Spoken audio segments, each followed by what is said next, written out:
네, 반갑습니다. 2024학년도 제1차 포에스대학 대학혁신지원사업 공동성과 포럼에 함께해 주셔서 진심으로 감사드립니다. 오늘 행사의 진행을 맡은 아나운서 강래원입니다. 반갑습니다.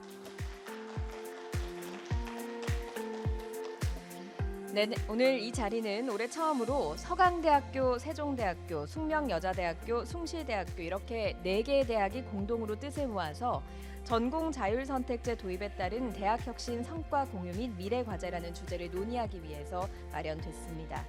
오늘 포럼을 공동으로 주최하는 4개 대학은 미래 융합형 인재 양성을 위해 학과 간의 벽을 허물고 또 학생 전공 선택권을 확대하며 학생 진로 지원 등을 강화하는 전공 자율 선택제에 발맞춰 현재 각자 대학별 여건에 맞는 전공 자율 선택제를 도입하고 정비하고 있습니다. 오늘 포럼에서는 각 대학별로 어떻게 전공 자율 선택제를 도입하고 운영해 왔는지 사례를 중심으로 성과를 공유하는 시간을 갖고자 합니다. 이번 포럼을 계기로 대학 간의 교류가 더욱 활발해지기를 기대해 봅니다. 4개 대학이 준비한 전공 자율 선택제 도입 사례에 많은 관심을 가져주시고요.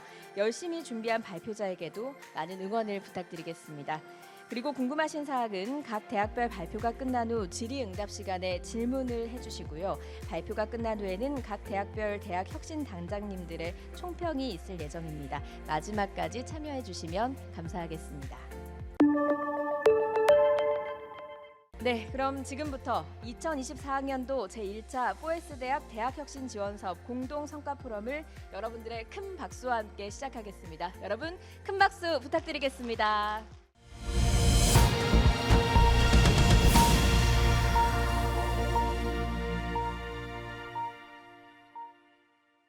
네, 본 성과 포럼의 세부 순서를 소개해 드리겠습니다. 먼저 세종대학교 엄종화 총장님의 환영사 후 서강대, 숙명여대, 숭실대 총장님의 축사를 영상으로 만나보겠습니다. 이후 한국대학교육협의회 박상규 회장님의 기조 강연이 있을 예정이며 기조 강연 후에는 잠시 휴식 시간을 가진 후 서강대, 세종대, 숙명여대, 숭실대 순으로 발표가 진행될 예정입니다. 그럼 본격적으로 2024학년도 제1차 포에스대학 대학혁신지원사업 공동성과포럼 행사를 시작하겠습니다.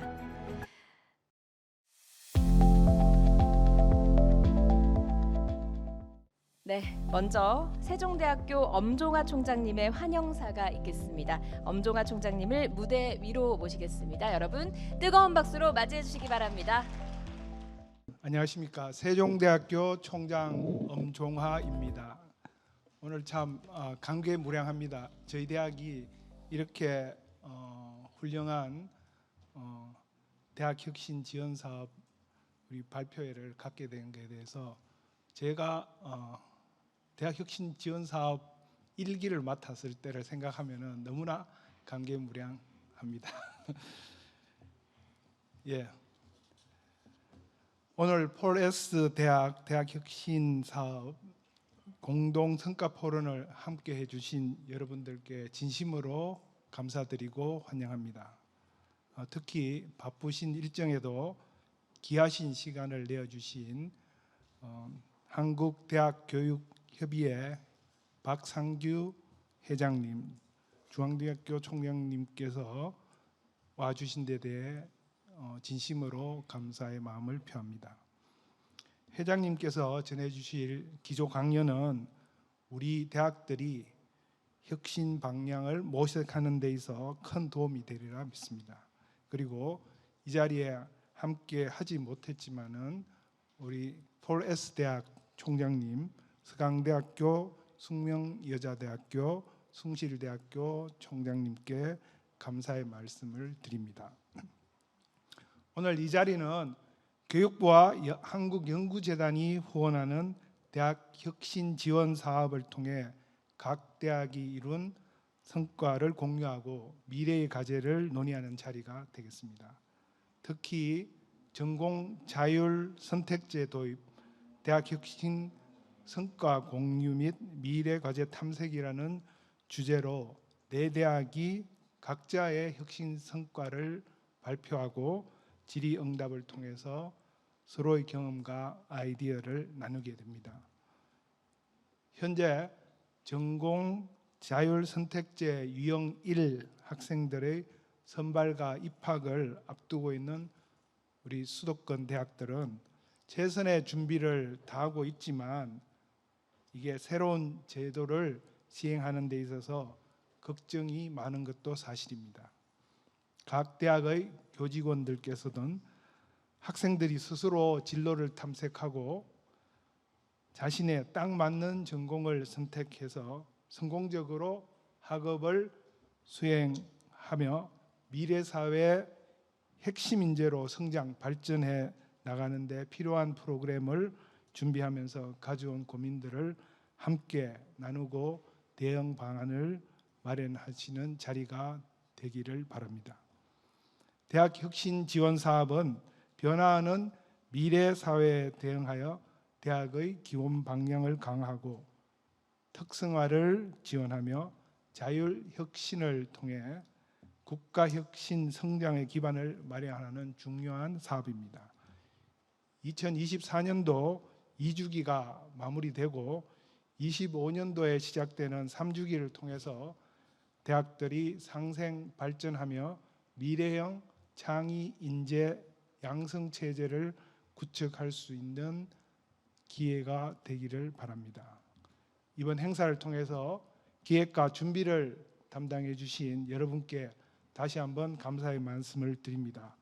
각 대학 혁신 지원 사업 추진 당장님들께의 열정과 리더십으로 오늘의 이 행사가 성공적으로 준비된 것을 알기에 또한 감사드립니다. 4개 대학이 서로 협력하여 전공 자율 선택제를 포함한 다양한 혁신 과제를 성공적으로 추진하고 함께 나아간 방향을 모색해 주시기를 바랍니다. 다시 한번 오늘 포럼에 참석해 주신 모든 여러분들께 감사를 드리며 환영의 인사를 올립니다. 감사합니다. 네, 미래형 창의 인재를 양성하는 자리, 그 내용을 공유하고 교류 협력하는 자리가 되길 바란다는 엄종화 총장님의 환영사였습니다. 여러분 다시 한번 큰 박수 부탁드리겠습니다. 네, 이어서 서강대학교, 숙명여자대학교, 숭실대학교 총장님의 축사가 있겠습니다.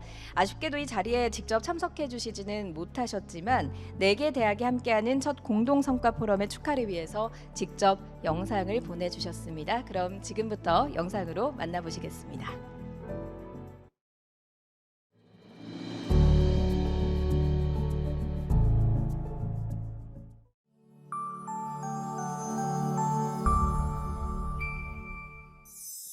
안녕하십니까.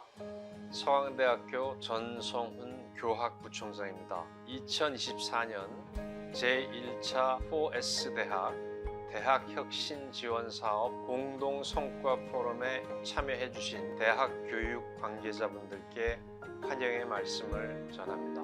오늘 이 자리는 서강, 세종, 숙명, 숭실 4개 대학이 연합하여 개최하는 행사로 모두 한자리에 모여 그동안의 대학 혁신의 발자취를 돌아보고 또 향후 나아가야 할 대학의 모습에 대한 혁신 아이디어를 공유하기 위해 마련하였습니다.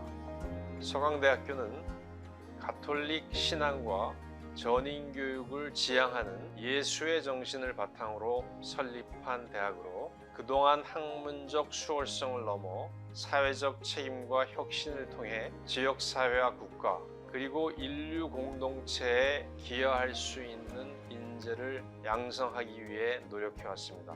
아울러 현재 서강은 제4차 산업혁명의 도래에 따른 창의 융합형 미래인재 배출을 위한 끊임없는 혁신을 추진하고 있습니다. 1975년 국내 대학 최초로 선도적인 융합 교육 형태인 다전공 제도를 도입하여 학생들의 학제 간 다양한 지식 탐구와 습득을 지원해 왔습니다. 마찬가지로 1998년 국내 대학 최초로 학생 설계 전공을 설치하여 학생 중심의 전공 간 융합 교육을 실천해 왔습니다. 다가오는 2025학년도에는 인문학 기반 자유전공학부, 사이언스 기반 자유전공학부, AI 기반 자유전공학부, 3대 자유전공 학부 설치를 통해 학생들에게 전공 선택의 자율권을 부여하고 전공 간 경계가 높은 과거의 대학에서 벗어나 학문과 간 융합을 실천하는 미래형 대학 체제를 구축하고자 합니다. 동시에 자유전공 학부의 설치를 통해 그동안 입시 준비에만 집중해왔던 학생들에게 충분한 전공 및 진로 탐색 기회를 부여하므로 학생 중심의 교육 문화를 실천하고자 합니다. 이번 성과 공유회를 시작으로 대학 간 서로 협력하여 교육 자원을 공유하고 상생하는 혁신 모델을 생성하는 기회가 마련되길 기대합니다. 오늘 성과 공유를 위해 기조 강연을 맡아주신 박상규 한국대학교육협의회 회장님을 비롯하여 각 대학의 연사분들 그리고 성과 공유회를 준비하신 관계자 여러분께 특별히 감사를 드립니다. 감사합니다.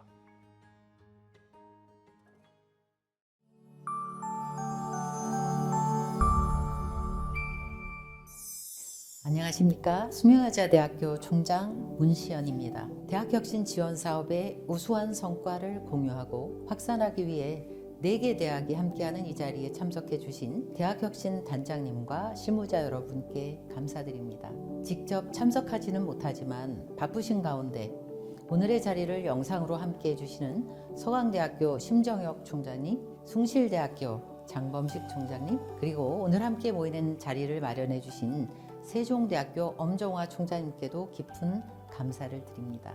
숙명여자대학교는 제1기 대학혁신 지원 사업을 성공적으로 운영하였고 2022년부터 시작된 제2기 대학혁신 지원 사업도 어느새 막바지를 향하고 있습니다.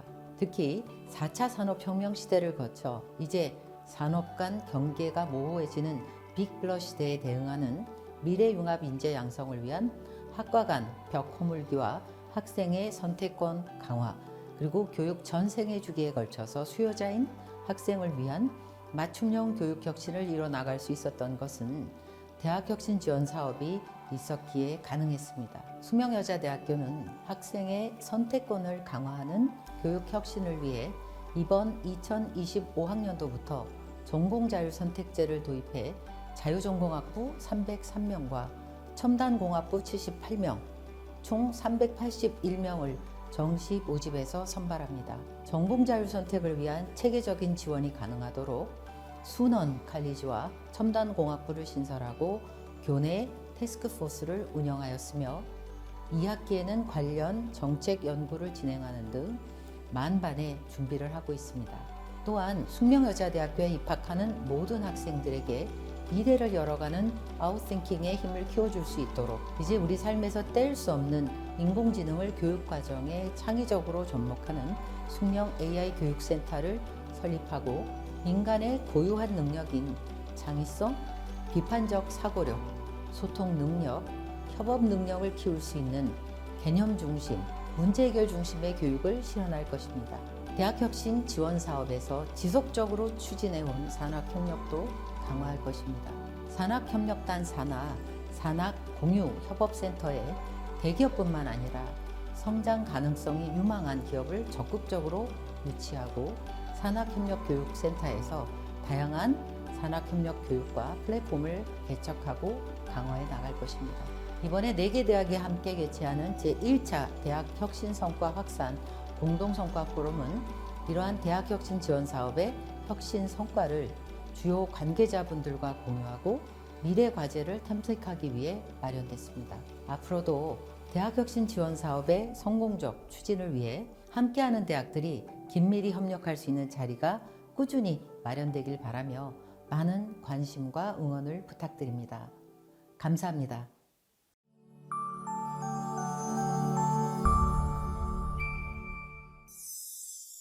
존경하는 내외 귀빈 여러분, 안녕하십니까? 숭실대학교 총장 장범식입니다. 2024학년도 제1차 4S대학 대학혁신지원사업 공동성과 포럼에 함께해 주신 모든 분들께 진심으로 감사의 말씀을 전합니다. 그리고 오늘 행사를 위해 애써주신 서강대학교 심종혁 총장님, 세종대학교 엄종화 총장님, 숙명여자대학교 문시연 총장님, 그리고 각 대학 혁신지원사업단 교직원 여러분께도 감사의 말씀을 전합니다. 올해는 우리 숭실대학교의 평양 개교 127주년과 서울 숭실세움 70주년을 기념하는 뜻깊은 해입니다. 숭실대학교는 지난 127년 그리고 70년간 수많은 도전과 변화를 겪으며 성장해 왔습니다. 그 중심에는 항상 진리와 봉사라는 우리의 교육 이념이 있었습니다.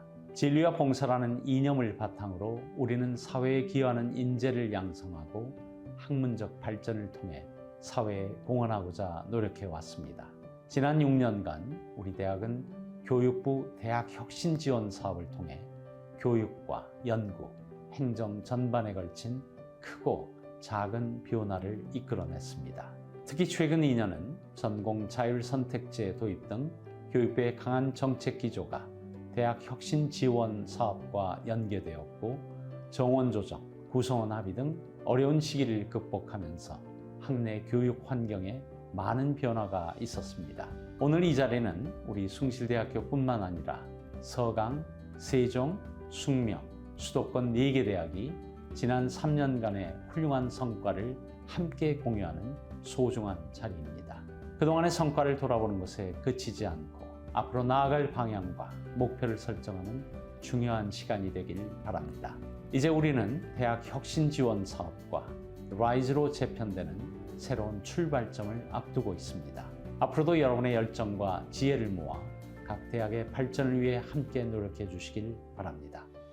여러분의 지속적인 열정과 헌신이 각 대학의 미래를 더욱 밝게 만들 것임을 확신합니다. 앞으로도 우리 숭실대학교는 4개 대학 성과 포럼에 지속적으로 동참할 것이며 대학 혁신 지원 사업뿐만 아니라 다양한 분야에서의 협력을 확장하는 데 적극 지원하겠습니다. 오늘 이 자리에 함께해 주신 모든 분들께 다시 한번 감사드리며 오늘 행사가 모두에게 의미 있는 시간이 되시기를 바랍니다. 감사합니다. 네, 서강대학교, 숙명여자대학교, 숭실대학교 총장님의 축사였습니다. 각 대학별로 대학 혁신 지원 사업이 어떻게 운영되고 또 미래의 인재 양성을 위해 무엇을 노력하고 있는지 강조하신 자리였습니다. 그럼 지금부터 전공 자율 선택제 도입에 따른 대학 혁신 성과 공유 및 미래 과제 탐색을 주제로 4개 대학의 발표를 순서대로 들어보도록 하겠습니다. 발표의 순서는 모두에 안내드린 바와 같이 서강대학교, 세종대학교, 숙명여자대학교, 숭실대학교 순으로 진행되겠습니다.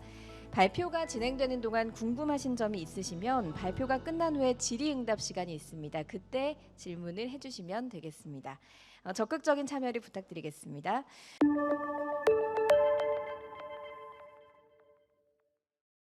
먼저 서강대학교 대학혁신추진단 이재승 팀장님께서 전공 융합교육 다전공에서 자유전공으로 라는 주제로 발표해 주시겠습니다. 큰 박수로 맞이해 주시기 바랍니다.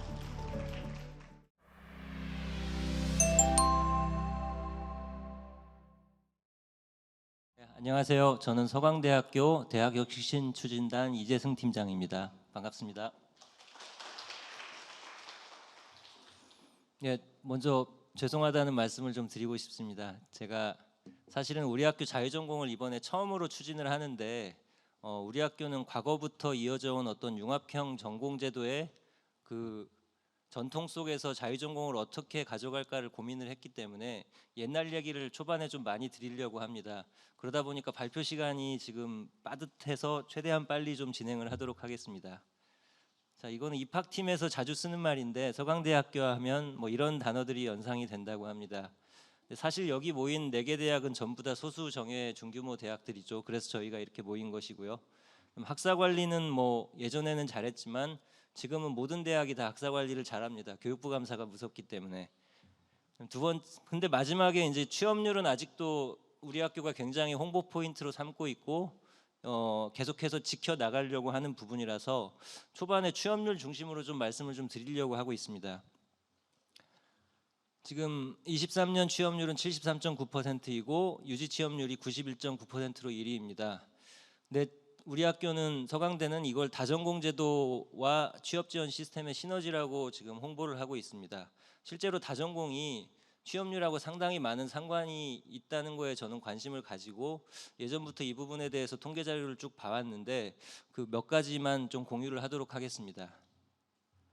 지금 자전공이 전체적으로는 41% 정도 학생들이 참여하고 있고 이 단과대학별로 이렇게 비율이 이제 쭉 있습니다. 근데 이게 좀 재밌는 게 학생들이 되게 다 똑똑하거든요. 이 다전공 이수 비율하고 취업률하고 굉장히 역의 관계에 있습니다. 그래서 이수 비율이 높은 단과대는 다전공을 통해서 자기들의 취업률을 올리고 있고 그렇지 않고 취업이 잘 되는 학과들은 그냥 단일 전공을 하는 경우가 굉장히 많습니다. 그래서 단과대별로 보면 이렇게 순위가 지금 2012년에서 2021년 정보공시 기준으로 순위가 지금 이렇습니다. 공과 계열이 제일 높고 경영경제가 그 다음이고 뭐 인문대가 조금 꽤 높죠. 다전공을 많이 하니까. 또 사과대가 이제 좀 아래 자연대까지 있는데 전체 이제 10년 동안 취업률이 71.4%인데 위아래가 좀 이 정도로 지금 구성이 돼 있습니다. 그래서 인문대학만 쪼개서 봤을 때는 압도적으로 다전공자의 취업률이 항상 높습니다. 사과대도 인문대하고 좀 비슷합니다. 뭐 한두 해 정도 차이는 있지만 대체로 다전공하는 학생들의 취업률이 높습니다. 하지만 경영대로 오면은 뭐 어떤 해는 단일 전공자의 취업률이 높고 어떤 해는 다전공자의 취업률이 높습니다.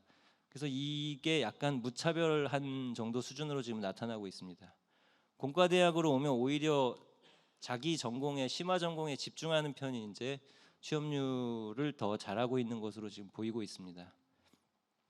그래서 이제 인문대하고 사회대하고 자연대만 이렇게 봤을 때 두 번째가 이제 인문, 사회, 자연 이런 게 이제 흔히 얘기하는 매니아층 학생들인데 자기들이 이제 하고 있는 학문이 너무 좋아서 그 안에서 두 개씩 하고 있는 학생들이거든요.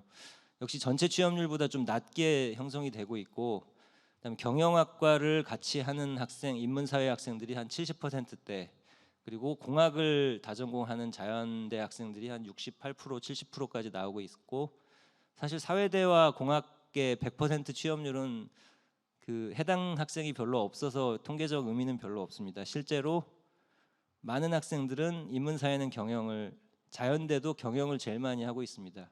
이게 2015년 또는 코로나 이전까지의 어떤 다전공 트렌드는 확실히 경영 쪽이었습니다.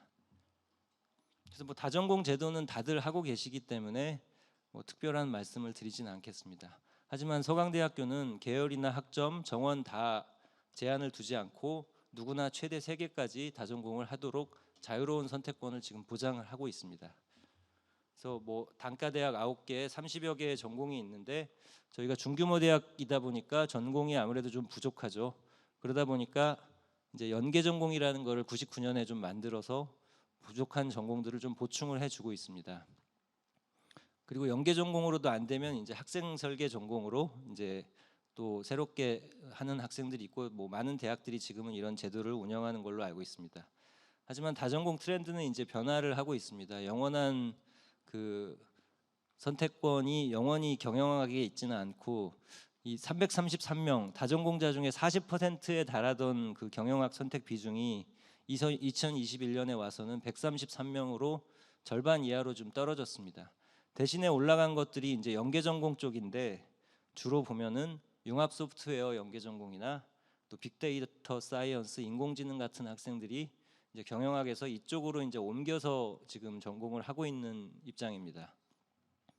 2024는 오히려 더 심화가 됩니다.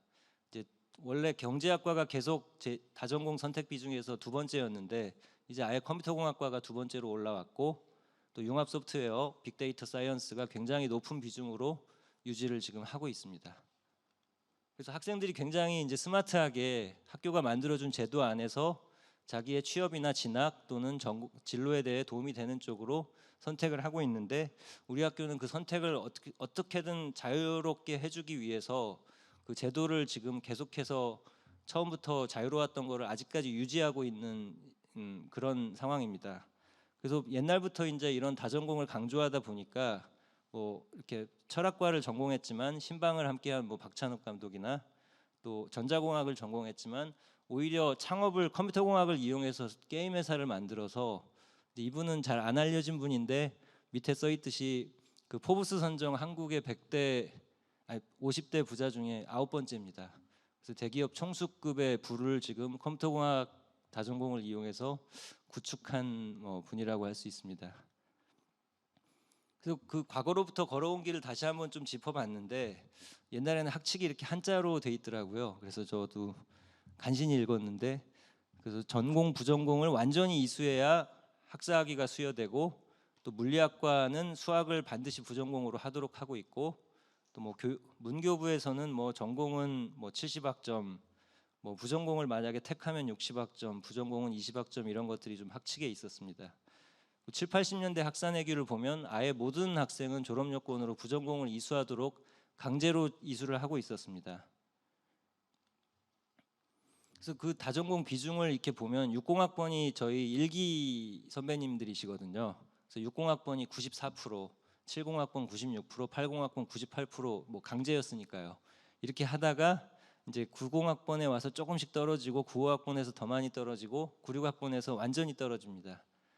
근데 이제 초반에는 이제 이렇게 부전공 제도를 반드시 하도록 해서 물리학, 수학 또는 경제학은 경영학과를 한다거나 또 특수부전공으로 교육학과, 영어 스피치, 신학이나 뭐 이런 것들을 이렇게 했다면 사실 90년대 들어와서 그 서강대학교에 공대 정원들이 좀 많이 생겼습니다. 근데 공대나 법학과는 이수학점이 워낙 높기 때문에 부전공을 면제해달라는 아마 요청이 있었을 것이고 그걸 면제하다 보니까 이제 다전공 비율이 70%까지 떨어졌고 96학번에는 제가 96학번인데 이제 부전공 제도가 거의 폐지되다시피 하고 이제 복수전공 제도가 시작하다 보니까 48%의 학생이 다전공이고 현재는 아까 보여드린 것처럼 40%입니다. 99년에는 아예 전과 제도를 폐지를 했고 모든 학생들은 다른 그 전공을 하고 싶으면 복수전공을 권장하고 있습니다. 그래서 6개 대학에 9개 모집 단위로 96년에 당시 유행하던 학부제가 실시가 됐습니다. 그래서 근데 이제 학부제를 실시하면 그때 모든 학생들이 저를 포함해서 무슨 과를 선택하면 될까? 또 나는 그거를 마음대로 선택할 수 있을까? 뭐 학교에서는 혹시 성적으로 제한하지는 않을까? 뭐 이런 것들이 많았는데 사실 서강대도 좀 고민을 많이 했습니다. 96년 내내 고민을 했고 97년에 결국 학사내규를 바꿉니다. 그래서 전공은 무조건 자유롭게 선택을 하고 그 다음에 주임 교수나 학장의 예비 승인 받는 절차를 없애고 그리고 또 전공을 자유롭게 또 변경할 수 있는 그런 개정안까지 만들어서 97년에 학사내규를 개정했고 이거를 지금 2024년 현재까지도 계속 저희는 이어오고 있습니다. 그래서 96학번 첫 번째 학부제 세대의 제1전공 선택을 보면 쏠림 현상이 정말 심합니다. 인문학부는 국문과 쪽이 그래도 좀 덜하지만 외국어 문계에서는 거의 대부분의 학생이 영문과를 선택을 했습니다. 자연대는 수학이고 그때 유행하던 전전기 학부라고 하죠. 전자공학이 조금 더 많이 선택을 받았는데 이렇다 보고 이렇게 된 상황에서 학교가 전공 간에 이 내부 정원을 인정하지 않고 무조건 학생들에게 자유롭게 하라고 하니까 이 세 개의 학부가 사라졌습니다. 그래서 전부 다 학과 모집으로 현재는 지금 전환이 된 상태고 인문학부 그다음에 사회과학부는 아직까지 유지를 하고 있습니다. 그렇게 거기에 더해서 이제 지식융합 미디어 대학이 이제 학부제로 들어와서 저희는 3가지 그 계열 모집을 지금 하고 있고 이 1전공 선택이 무조건 자유롭게 하고 있고 또 1전공을 잘못 선택한 학생은 변경할 수 있는 기회도 보장을 하고 있습니다.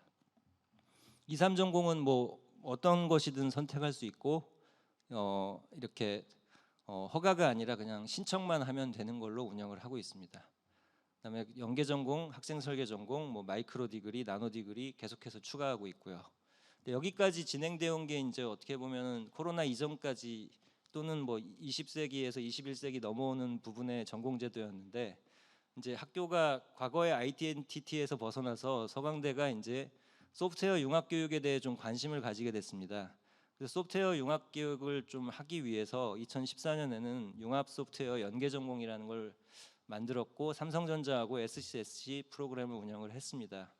그리고 뭐 21년에는 모든 학생들에게 기초인공지능 프로그램을 교양 필수로 지정을 해서 서강대 학생이라면 다 AI를 기본적으로 다룰 수 있도록 하고 있고요. 그다음에 인공지능학과나 또는 디지털 인문학 연계 전공 같은 것들이 신설되면서 아예 금년에는 소프트웨어 융합대학을 단과대학으로 분리를 했습니다. 그래서 단과대학으로 분리하면서 정부의 어떤 무전공 모집에 맞추기 위해서 25년도 그러니까 내년이죠. 자유전공학부를 신설을 했는데 AI 자유전공학부라고 해서 학생들의 어떤 기초 교육으로 AI를 가르치고 그리고 전공은 마음대로 선택하라고 한 게 아니고 가급적이면은 컴퓨터공학을 좀 배제하고 선택하도록 처음에 만들었습니다. 근데 교육부 정책으로 인해서 요거는 이제 폐지가 돼서 이제 컴퓨터공학도 선택할 수 있게 됐고요.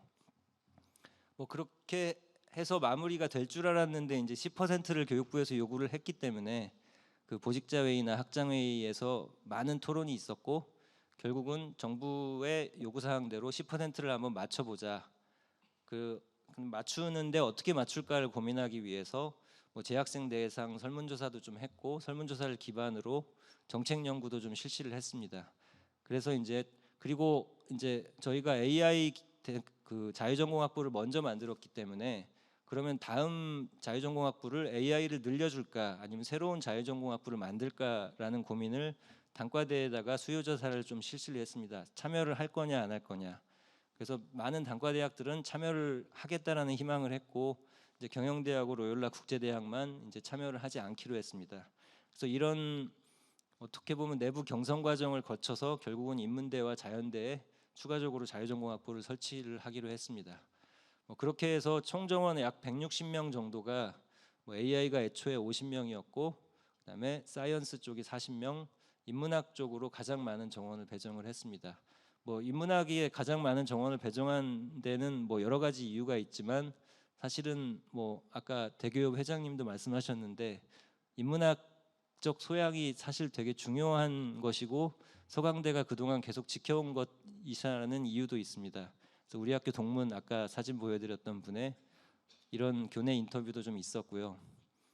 그렇게 해서 이제 세 개를 만들었는데 사실 지금 좀 굉장히 내년에 벌써 걱정은 됩니다. 이 세 개가 잘 정착을 할 수 있을까? 그래서 내부적으로 TFT를 운영을 해서 인재상이나 교육 목표 또 각종 회의 위원회 이런 것들을 만들어서 계속해서 진행을 좀 하고 있습니다. 그래서 기본 운영 계획을 처음에 짤 때 지금까지 해온 대로 우리 학교가 했던 어떤 자율적인 전공 선택권, 그 다음에 다전공을 이수할 수 있는 환경을 좀 보장하기 위해서 졸업은 당연히 이제 보통은 교양하고 전공이지만 이제 이 자유전공학부 학생들은 자유전공 학부별 기반 과목을 추가로 이수를 해야 됩니다. 그렇다 보니까 다른 학생에 비해서 이수해야 되는 과목 수가 좀 많아지는 것이죠. 많아지다 보면은 학생들이 이제 일전공만 하고 그만둘 확률이 좀 높습니다. 그걸 좀 완화시켜 주기 위해서 어떤 자유전공학부별 기반 과목을 교양 필수나 선택에 좀 편입해서 복수로 인정받게 한다거나 또 일전공을 선택했을 때 전공 인문 과목으로 대체시켜 준다거나 또 일전공 커리큘럼을 다전공자 기준으로 이수하게 해준다거나 하는 것들을 기본 운영 계획으로 좀 삼았습니다. 또 전공 선택도 지금 학부제에서 실시하고 있는 것과 똑같이 둘째 학기 말에 일전공을 선택을 하되 변경 기회를 똑같이 부여를 하기로 했습니다. 그리고 각종 지원책으로 이제 전임 교수나 연구 교수 TO를 학부별로 배정을 하고 또 학부의 학생 공동체를 어떻게 운영을 할까, 또 예산이나 공간 이게 제일 어려운 문제인데 이런 부분들에 대해서 계속해서 논의를 하고 있는 상황입니다. 그래서 이제 각 자유전공 학부별로 이제 커리큘럼이 이제 1학년 때 하고 끝나는 게 아니라 4학년 때까지 계속되는 커리큘럼으로 짰고 학점 수는 한 24학점 정도 됩니다. 과거로 따지면 한 부전공 정도 수준으로 지금 만들었고요. 그래서 그렇게 해서 만들었고 또 진로 지원에 대해서도 현재 있는 다양한 프로그램들에다가 또 새로운 프로그램들을 넣어서 교과 비교과로 좀 지원을 하려고 지금 계획을 하고 있습니다. 그래서 AI 같은 경우도 이렇게 처음에 기초부터 시작해서 4학년 때 융합 캡스톤까지 하는 24학점 커리큘럼이 좀 있고 그래서 1, 2, 3, 4학년 이렇게 지금 이수 체계가 돼 있고요. 사이언스 같은 경우는 이제 뭐 교양, 이론, 실험 이렇게 구분이 돼 있는데 이제 교양 쪽으로 돼 있는 거는 교양 선택 과목으로 중복 이수를 좀 추진하는 거를 협의하고 있고, 또 이론 과목들은 자연대나 공대, 소프트웨어 융합대학 또는 수학을 기초로 하는 경제 경영 또 지육미까지도 전공 인문 과목 중복 인정을 지금 추진하고 있는 입장입니다. 인문학은 기초 인문 고급으로 돼 있고 역시 교양 선택 과목으로 중복 인정을 추진하거나 또 전공 인문 과목으로 중복 인정을 추진해서 학생들의 기반 커리큘럼을 이수하되 전체 학점수를 좀 줄여서 서강대가 계속 아이덴티티로 삼고 있는 다전공을 할 수 있는 기반을 마련해 주려고 지금 하고 있습니다. 뭐 비교과도 지금 뭐 단과대별로 준비를 하고 있고요. 마지막으로 이제 아직 계속 고민하고 있는 부분들입니다. 지금까지 계속 말씀드린 대로 자유로운 다전공을 위해서는 과목이 좀 이수 요건이 좀 줄어들어야 될 것 같아서 중복 인정을 계속 검토하고 있고, 또 지금 단과대 소속으로 자유전공학부를 운영을 해야 되는데 혹시라도 그 단과대에 얽매여서 그쪽에서 일전공을 선택하는 그런 분위기 조성이 좀 안 되도록 좀 학생들이 어떻게든 자기 전공을 자유롭게 선택할 수 있도록 분위기를 만드는 게 중요할 것 같습니다. 새롭게 자유전공 진로 탐색이라는 교과목을 좀 만들어서 운영을 하려고 하는데, 이 교과목은 이제 자유전공학부 자체 프로그램과 또 모든 학과들이 참여해서 전공 선택을 알려주는 그런 고교적인 프로그램으로 설계를 하려고 준비하고 있고, 또 중도 이탈 또 굉장히 또 중요한 이슈이기 때문에 어떻게 지원을 해야 되느냐, 또 학생 자치단체도 좀 필요한 것 같고, 또 기왕 자유전공학부 기반 커리큘럼을 3개를 만들었는데 이걸 마이크로 전공이나 연계 전공으로 좀 확장을 해서 그 학과 모집으로 들어오는 학생들도 이수할 수 있는 기회를 주면 어떨까 하는 것들을 앞으로 계속 논의하려고 하고 있습니다. 네, 감사합니다. 네, 전공 융합교육 다전공에서 자유전공이라는 주제로 발표를 하셨습니다. 발표를 해주신 서강대 이재승 팀장님께 다시 한번 박수를 좀 부탁드리겠습니다. 발표에 대한 질의응답 시간을 갖도록 하겠습니다. 역시 손을 들고 편안하게 질문을 해주시면 저희가 손을 드신 분께 마이크를 편안히 가져다 드리도록 하겠습니다. 질문 있으실까요? 네, 안녕하세요. 숭실대학교 기획팀장 최영신이라고 합니다. 혹시 그 지금 설명하신 그 3개의 자유전공학부가 전부 다 인류형에 해당하는 네, 인류형입니다. 인류형인데, 그럼 대신에 이제 단과대학 아래에 인문대학이라는 그 자연과학대학 아래 각각의 단과대학 아래에 존재하는 건가요? 네, 맞습니다. 그러면은 혹시 그 논의 과정 중에 그 보통 이제 인문대학이 아무래도 제일 좀 학생들이 선호하지 않는 그런 쪽일 수가 있지 않습니까? 네. 그래서 인문대학에 자발적으로 참여해서 정원을 내놓으셨다라는 게 조금 의아해서 그런 갈등은 없으셨는지. 그러니까 인문대학 학생들이 인류형이라서 어느 학과라든지 옮길 수가 있지 않습니까? 사실 정원 조정 관련해서 그 자기 단과대학 정원을 내놓고 학부를 만든 것은 아니고요.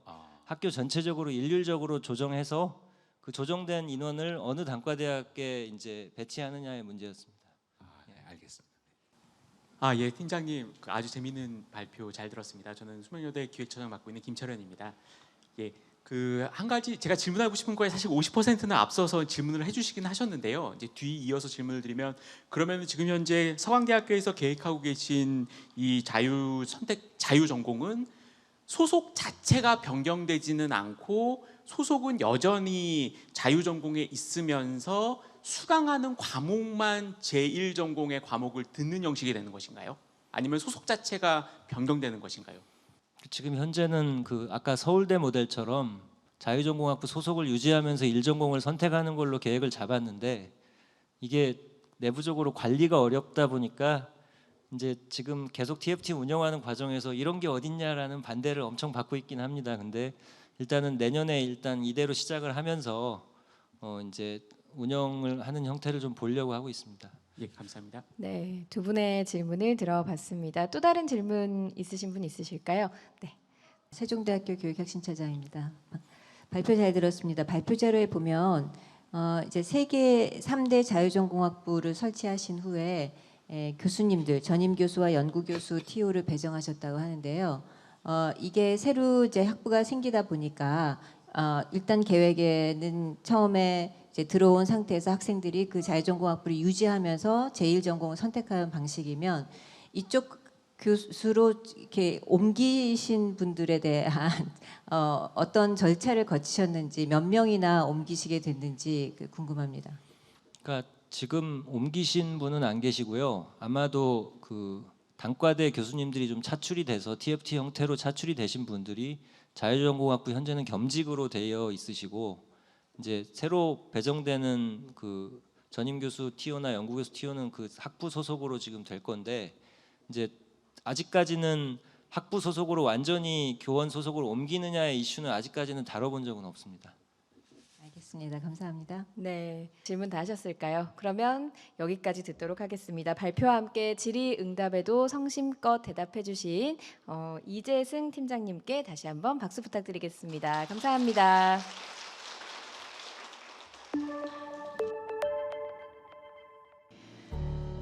네, 다음으로 두 번째 발표를 들어보겠습니다. 세종대학교 교육혁신과 우종수 팀장님께서 전공 자율선택제 도입과 운영 전략이란 주제로 발표해 주시겠습니다. 여러분 박수와 함께 오시겠습니다. 큰 박수 부탁드리겠습니다.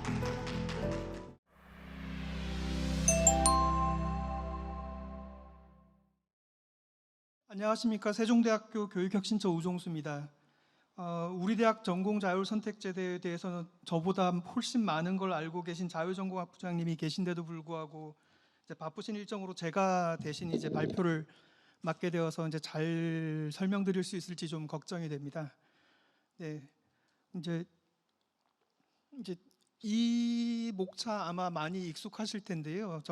자율전공 선택제 관련 포럼을 좀 많이 보신 분들은 아실 겁니다. 이제 오늘의 발표는 세종대학교의 비전과 학사구조 특징, 그리고 전공 자율선택제 유형, 그 다음에 저희가 그 추진을 위해서 전공 선택 지원 포유 체계 구축한 것, 그리고 제도 기반의 혁신, 그리고 성과에 대해서 순서대로 발표를 하겠습니다. 아까 대교협 회장님께서 그 무전공 선별 결과를 융합형 인재 양성하는 미션 전략, 그리고 대학 목표하고 어떻게 연계를 할지에 대한 고민이 필요하다고 하셨는데요. 세종대학교는 애지정신, 기독교정신, 훈민정신의 교육 이념 아래 창의 융합 시대를 선도하는 글로벌 명문 대학이라는 인재상을 비전과 세계 100대 대학 진입의 목표를 세워서 창의적인 사고로 도전하고 세상과 소통하며 나누는 세종형 인재를 키우기 위해서 노력을 하고 있습니다. 그리고 한 20여 년 전부터 시작된 우리 대학의 전략적 위상 제고 노력이 최근 각종 대학 평가 결과에서 괄목할 만한 성과를 보여주고 있는데요. 이러한 성과의 대부분은 이제 교원들의 연구력에서 나온 것은 맞습니다. 그런데 이렇게 높아진 성과에 위상에 걸맞는 세종형 인재를 키우기 위한 이제 교육적 질 제고 노력이 필요했고, 그 교육부의 대학 혁신 지원 사업은 이러한 데 아주 중요한 계기도 되었으며 재정 지원에 중요한 몫을 했습니다. 그래서 저희가 1기 재정 지원 사업 중에서는 그 교육 부문 투자가 42.6%였는데 2주기 들어서 72%까지 끌어올렸습니다. 뭐 이런 노력 결과로 이제 작년에 이어 올해도 교육 혁신 성과 평가에서 저희 대학은 S등급을 받을 수 있었습니다. 학사구조 특징을 좀 보면은 수도여자사범대학으로 출발한 이제 우리 대학은 호텔 관광이라든지 예체능 분야에서 좀 알려진 대학이었는데요. 남녀공학, 그 다음에 종합대학으로 전환하고 난 다음에 이공계열 중심으로 학사구조를 체제들을 전환하는 데 이제 성공해서 현재는 전체 정원 중에서 68.5%가 이공계열인 대학입니다. 특히나 25학년도 입학 정원 중에서 6개 첨단학과 634명의 정원이 있습니다. 학사구조 변화 과정에서 보면 학생의 전공 선택하고 진로 지원을 강화하기 위한 그 노력을 좀 볼 수 있는데요. 2014년도에는 융합 전공을 신설했고 2015년에 전과 제한을 30%로 완화했습니다. 그리고 2016년에 연계 융합 전공을 도입했습니다. 21년부터는 전공 교육과정 인증제를 시행하고 있으며 2023년에 전과 제한을 30%에서 다시 40%로 완화하였습니다. 그리고 올해 2024학년도에는 5개월 통합 모집이 시작되었고 세종인재 자기설계 전공을 운영하기 시작했습니다. 우리 대학 정시 모집의 100%를 5개월로 광역화해서 선발을 하였고요. 수시 모집에서 이제 학생부 교과 전형에서 대학 휴머니티 칼리지 산하 자유전공학부로 223명의 학생을 대학 내 모든 학과와 전공을 선택할 수 있는 1유형으로 선발하게 되었습니다. 1유형의 경우 이제 1학년을 끝마치는 시점에서 24학점 이상의 이수자를 대상으로 선발을 하게 되어 있습니다. 이 경우에 일부 계약학과라든지 예체능 계열을 제외한 모든 학과를 선택할 수 있습니다.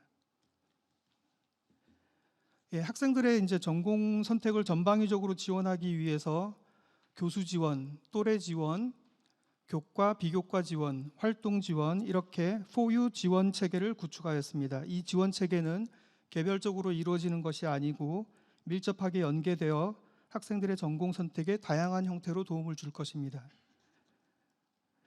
기존의 평생 지도 교수제를 이제 확장을 해서 아카데믹 어드바이저 제도를 도입했습니다. 아카데믹 어드바이저는 계열별 통합 모집과 학과 소속으로 들어온 신입생 1학년만을 전담 지도하는 교수로 1학년 때 중도 탈락 위험군을 관리하고 그리고 나중에 소개될 재학생 멘토를 선발 관리하면서 1학년 학생들의 전공 선택 지도를 도와줄 것입니다.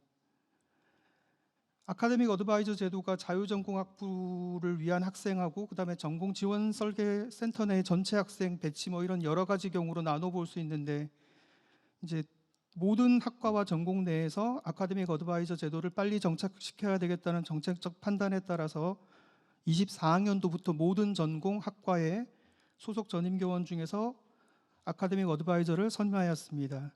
그리고 학생대 아카데믹 어드바이저 비율은 40대 1 이하로 하기로 했고 이에 따라서 40개 학과 전공에서 67명의 아카데믹 어드바이저를 배정하였습니다. 그리고 24년 6월 11일 기준 자료가 나와 있는데요. 24년 1학기 말 기준으로는 93.3%까지 그 수치를 올렸습니다. 상담률을요. 그리고 이 아카데믹 어드바이저는 이제 3월에 집중적으로 상담을 하게 해서 학생들의 학교에 안정적인 정착을 좀 돕도록 했고요. 그리고 수시로 학생들과 면담 시간을 갖고 지도하도록 했습니다.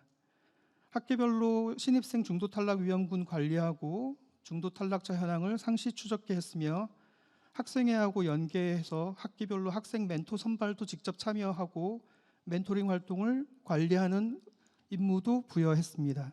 그리고 아카데믹 어드바이저 제도가 좀 더 잘 정착하게 하기 위해서 오리엔테이션도 실시하고 아카데믹 어드바이저만들을 대상으로 하는 특별 강의도 있으며 성과 공유회도 개최해서 학기가 거듭될수록 아카데믹 어드바이저의 역량이 증대되도록 계획을 하고 있습니다.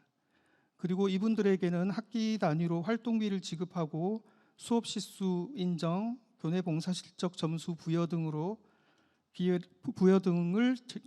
제공 지원을 하고 있습니다. 그리고 이제 아직 시작되지는 않았는데요. 학과 유지 충원율에 따라서 우수 학과 단과대학에 대한 포상도 계획하고 있습니다.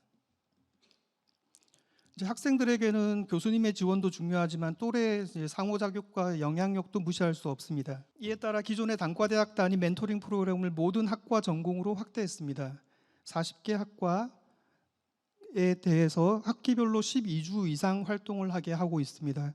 그리고 멘티 대 멘토 비율을 5대 1 상한으로 설정을 하고 있습니다. 24년도 1학기 때 295명 멘토가 배정되어서 그중에 최종 보고서까지 제출한 학생들이 멘토가 173명이었고요.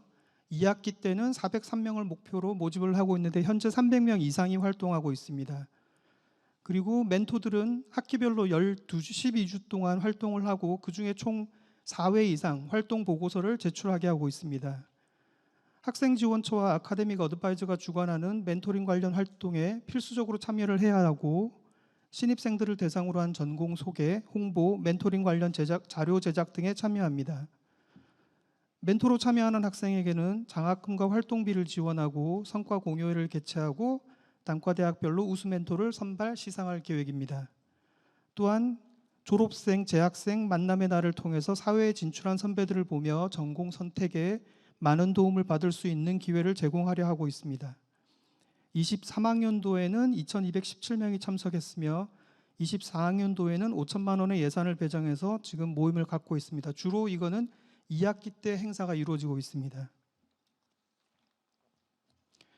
네, 자율 전공 선택제 신입생 성공적인 대학 생활을 위해서는 이제 학생 니즈와 사회 수요에 부합하는 진로 설계 및 전공 탐색을 지원하기 위해서 교과목을 개편을 했습니다. 1학기 때 진로 설계 과목을 넣고요. 2학기에는 전공 탐색을 위한 과목을 필수로 배정했습니다.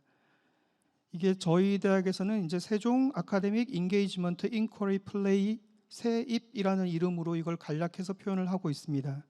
학생 간, 교수 학생 간, 친밀감을 형성하고 소속감 강화하는 E, 희망하는 분야의 진로 분야를 전공 탐구를 하는 I, 재미있고 신나는 대학 생활을 통해서 자긍심도 고취하고 이제 대학 생활을 재밌게 하는 P로 표현되고 있습니다.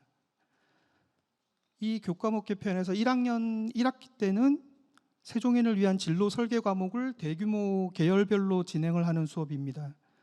대규모 과목이긴 한데 이제 대면 수업을 통해 갖고 전공 탐색 로드맵도 배포하고 미래의 신직업 등 온라인 컨텐츠도 제공하고 있습니다.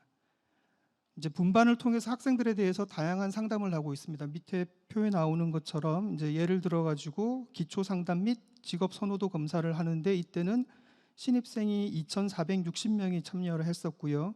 이 포트폴리오 작성 및 심화 상담에는 2,130명이 참여를 했습니다. 그리고 진로 동아리 및 기업 견학 연계 시행 등을 통해서 학생들에게 진로 탐색 및 설계를 돕는 그런 과목입니다. 1학년 2학기 때는 세종인을 위한 전공 탐색이라는 과목이 있는데요. 이거는 2학년 전공 선택을 앞두고서 본격적인 전공 탐색을 위해서 학과별로 소규모로 이루어지는 수업입니다. 진로 설계 교과목 운영과의 연계성 고려해서 아카데믹 어드바이저가 이 교과목은 담당하고 있습니다. 6개 공통 필수 요소를 포함해서 학과별 특성에 맞게 16주 교육과정을 구성하고 있습니다. 공통 필수 요소는 첫 번째, 전공, 복수 전공, 부전공, 전과, 연계 융합 전공, 창의 학기제, 마이크로 디그리, 교환학생 프로그램 등 학교에 있는 학사제도, 그리고 교내의 각종 프로그램에 대한 안내를 포함하고 있습니다. 두 번째 요소는 변화하는 사회, 노동시장 및 학문 변화 탐구 내용이 들어 있습니다. 세 번째는 각 학과 교수진 및 선배와의 대화를 통해서 전공, 대학원, 취업 전망에 대해서 탐색하는 전공 탐색 간담회, 전공 설명회, 전공 방담회 등으로 구성되어 있습니다. 네 번째는 학생의 성공적인 전공 선택을 위해 아카데믹 어드바이저의 밀착 상담과 진로 지도가 있습니다. 다섯 번째, 3회 이상 멘토 선배와 신입생 멘티가 만나게 하는 신입생 멘토링 프로그램 활동이 있습니다. 여섯 번째는 동문 특강과 직군별 멘토링 활동 등으로 구성된 졸업생, 재학생 만남의 날 참여입니다. 이렇게 다양한 교과 외적 활동을 교과 활동과 연계해서 1학점 과목이지만 내실 있게 진행되도록 하였습니다. 그러면은 이제 교과목과 연계되는 비교과 활동도 확대하였는데 이 내용을 좀 보시면 학생들이 선호하는 전공인 경영이나 이공계열에 나중에 지나갈 학생들의 학업 돕기 위해서 기초학력 증진 프로그램을 확대했습니다. 수학, 물리, 화학, 생명과학, 파이썬, 경영, 경제 과목에 대해서 사전 테스트를 통해 가지고 맞춤형 온라인 수업을 제공하고 사후 테스트를 통해서 성적 향상을 점검할 수 있도록 하였으며 이것은 온라인으로 이루어지는 자기주도적 참여 프로그램입니다. 그리고 24학년도부터 스타 기초학력 프로그램이라는 것을 신설했습니다. 온라인 프로그램의 한계를 보완하기 위해서 일반 물리학이나 미적분학 같은 이공계 기초 교과목 수강생을 대상으로 교과 연계 대면 수업, AI 보조교사, 1:1 튜터링 등을 활용해서 성적 학습 능력 향상을 꾀하고 있습니다. 그리고 수시 모집 학생들을 대상으로 컴퓨터 사고 기반 기초 코딩, 소프트웨어 기초 코딩, 고급 프로그래밍 활용 등의 과목을 입학 전에 수시 합격 이후 입학 전에 수강해서 입학 후에는 학점으로 인정받을 수 있도록 하고 있습니다. 25학년도에 입학하는 자유전공학부 이제 교육과정을 예비대학 과정부터 시작해서 4학년까지 그 그림과 같이 설계를 했는데요.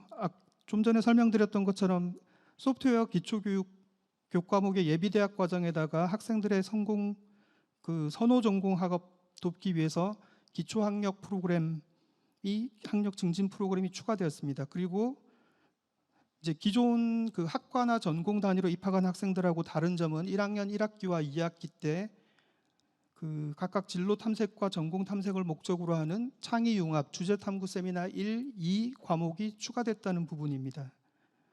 그래서 이 추가된 것 중에 1학기 때 있는 그 창의 융합 주제 탐구 세미나의 경우에는 문제를 새로운 관점에서 재해석하고 비판하는 사고하는 역량을 키우기 위해서 필독서나 주요 역사적 사건 내용을 각색해서 시나리오와 스토리보드를 만들어서 영상 콘텐츠로 제작하는 PBL 수업으로 진행할 예정입니다. 그리고 2학기 세미나 같은 경우에는 융합 주제를 선정하고 팀 단위로 창의적으로 문제를 해결하는 역량을 함양하기 위해서 디자인 띵킹과 스탬퍼 기법을 결합한 PBL 수업으로 설계하였습니다. 전공 선택 지원 포유 체계에서 이제 마지막은 활동 지원 파트입니다. 1학기 때는 세종인을 위한 진로 설계 교과하고 연계해서 학과별로 전공 로드맵 진로 설명을 하는 전공 설명회를 개최했습니다. 24년 1학기 경우 신입생 2,888명이 참여하였습니다.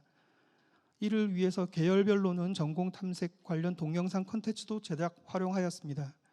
2학기에는 전공 박람회를 개최하였습니다. 24년 2학기 같은 경우에는 각 학과의 아카데믹 어드바이저와 멘토, 학생회가 함께 참여해서 9월 말에 했었는데요. 전공 박람회와 전공 설명회를 동시에 개최해서 40개 학과 45개 부스를 설치해서 운영해서 1,082명의 학생이 참여하였습니다. 이 전공 박람회의 경우 세종인을 위한 전공 탐색 교과목과 연계해서 이루어졌습니다. 학생들의 전방위적 전공 지원 체계를 만드는 과정에서 이제 제도적 기반 혁신도 중요하였는데요. 전공 통합 선발과 관련해서 재학생들과 예비 신입생을 대상으로 이제 찬성 여부, 모집 형태, 모집 단위 등에 대한 설문조사를 실시했습니다. 그리고 자유전공학부를 신설하면서는 이제 주요 대학의 우수 사례에 대한 연구, 운영상 어려움과 노하우 등을 분석하는 등 기초조사와 연구를 통해서 대학 휴머니티 칼리지 산하의 자유전공학부를 신설하기로 결정했고 교육과정 구성과 운영을 전략을 수립하게 되었습니다.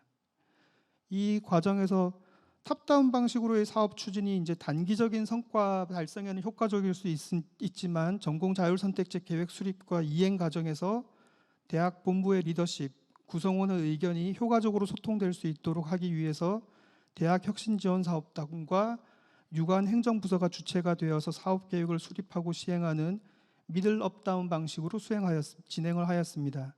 그리고 교학부총장님을 위원장으로 해서 전공자율선택제 학생의 선발부터 교육과정 운영, 학생 지원까지 관련 업무에 연결되어 있는 주요 보직자들을 위원으로 하는 교육혁신 TF를 구성해서 사안별로 수시로 회의를 하면서 심각한 학내 갈등 없이 원활하게 정원과 모집 단위를 결정했고 지원체계 혁신 등을 추진할 수 있었습니다. 전공자율 선택제를 이제 대비한 교원 확보 관련입니다. 일단 우수교원 확보가 대학의 연구력과 학생 교육 강화에 매우 중요한 사항이기 때문에 학생들의 선호 학과 수요도 반영하고 학문 분야별 특수성도 고려하여 교원 채용 방식도 유연화하였습니다. 그리고 채용 방식도 공개 채용, 특별 채용, 상식 채용 등 다각화하고 있습니다. 그리고 신임 교원의 채용뿐만 아니라 기존 교원의 탄력적 배치를 통해 가지고 배치를 위해서 공동 소속 제도도 적극 활용하고 있습니다. 현재 전임 교원 58명의 교원 인력풀을 확보해서 2학기에 재배치할 예정입니다. 그리고 전공 간의 교류와 융합을 지원하는 학생들이 만날 수 있는 공간을 구성하기 위해서 학술정보원을 리모델링을 하였습니다. 그리고 공용 강의시설이나 첨단 강의실 등을 만들어서 융합교육시설을 조성하였습니다. 그리고 기존 LMS 시스템을 온라인 학습 플랫폼으로 변경해서 지평 캠퍼스란 이름으로 오픈하였습니다. 다른 타대학의 교육혁신원에 해당하는 우리 대학의 창의교육개발원과 대학혁신지원사업단을 통합해서 교육혁신처로 새롭게 신설하였습니다. 교육과정 평가원은 IR센터로 확대 개편했고 AI 교육 강화하기 위해서 소프트웨어 AI 혁신 교육센터도 신설하였습니다. 그리고 기존의 학과 사무실을 통합해서 단과대학 통합행정실로 만들어서 가변적인 전공 수요에 대비한 학과 공간을 추가로 확보하였습니다. 24년 1학기에 전공지원센터를 교무처 산하에 편성하였습니다. 그리고 많은 대학들이 고민하는 것처럼 이제 우리 대학도 전공지원센터를 어디에 둘지를 아직 고민하고 있습니다. 전공설계 전담 아카데믹 어드바이저를 지금 채용을 준비하고 있는데요. 이분들이 채용되게 되면은 그 기능이 강화될 것으로 기대하고 있습니다. 제도 기반 혁신의 하나로 학사 제도 유연화를 얘기를 할 수 있겠습니다. 지금 세종인재 자기설계 전공을 24년도에 이제 신설하였고요. 그래서 기존 전공에 국한되지 않고 스스로 전공 만들어갈 수 있게 했습니다. 그리고 마이크로 디그리를 신설하고 확대하였는데 특히 우리 대학의 경우 AI 마이크로 디그리 과정을 전 학과에 개설하기로 했습니다. 왼쪽의 표는 마이크로 디그리 개설 현황이고요. 오른쪽의 표는 AI 마이크로 디그리 개발 현황입니다. 그래서 마이크로 디그리는 10개 과정, 전공 트랙형이 10개 과정, 산학 연계형이 3개 과정이 있고요. AI 마이크로 디그리 같은 경우에는 연계형이 44개, 심화형이 5개, 융합형이 2개 과정을 개발을 했습니다.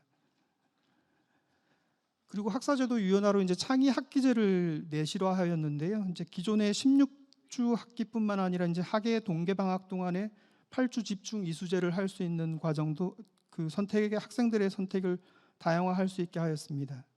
그리고 창의 학기제 같은 경우에 오리엔테이션뿐만 아니라 우수 성과 사례 발표 등을 통해서 성과를 공유하고 확산하는 노력을 할 예정입니다. 현재까지 추진된 성과에 따라 보시면은 그 학생들의 경쟁률에서는 별다른 차이가 없습니다. 그리고 자유전공학부 학생들이 입학하기 전까지 지금 많은 시간이 남아있지는 않지만요. 학교는 최대한 준비를 할 것이고요. 그리고 학생들이 입학한 이후에도 계속적으로 학생들의 전공 탐색과 선택을 통해서 훌륭한 학업 성취를 지원하기 위한 우리 대학의 노력은 계속될 것입니다. 네, 이상 세종대학교 발표를 마치겠습니다. 경청해 주신 여러분 감사합니다. 네, 세종대 우종수 팀장님 감사합니다.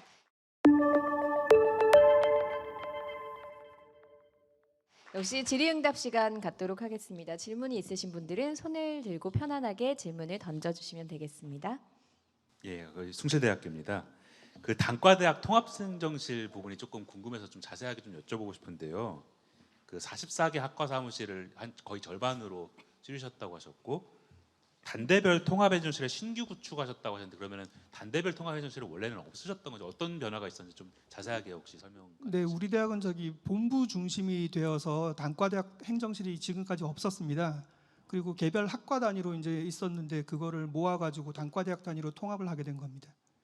그러면 그 학과 사무실을 절반 정도로 했을 때는 그냥 2개 학과씩 좀 묶어서 그렇게 하는 좀 그런 식으로 진행하셨나요? 2개 단위는 아니고요. 그 공간은 44%라고 표현됐지만 예를 들어 갖고 모든 학과가 단과대학 내 학과가 한 곳으로 다 모이는 형태입니다. 행정사무실 경우에는. 네, 알겠습니다. 감사합니다. 네, 워낙 그 세종대학교에서 실시하는 그런 제도들을 상세하게 설명을 해주셔서 오늘 발표와 질의응답은 여기까지 하도록 하겠습니다. 오늘 수고해주신 우종수 팀장님께 여러분 큰 박수 부탁드리겠습니다. 고맙습니다. 네, 2개 대학의 발표를 모두 들어봤습니다. 잠시 쉬어가는 시간을 가지도록 하겠습니다. 15분 동안 휴식 시간을 가진 후에 숙명여대와 숭실대의 발표를 듣겠습니다. 잠시 뒤에 뵙겠습니다.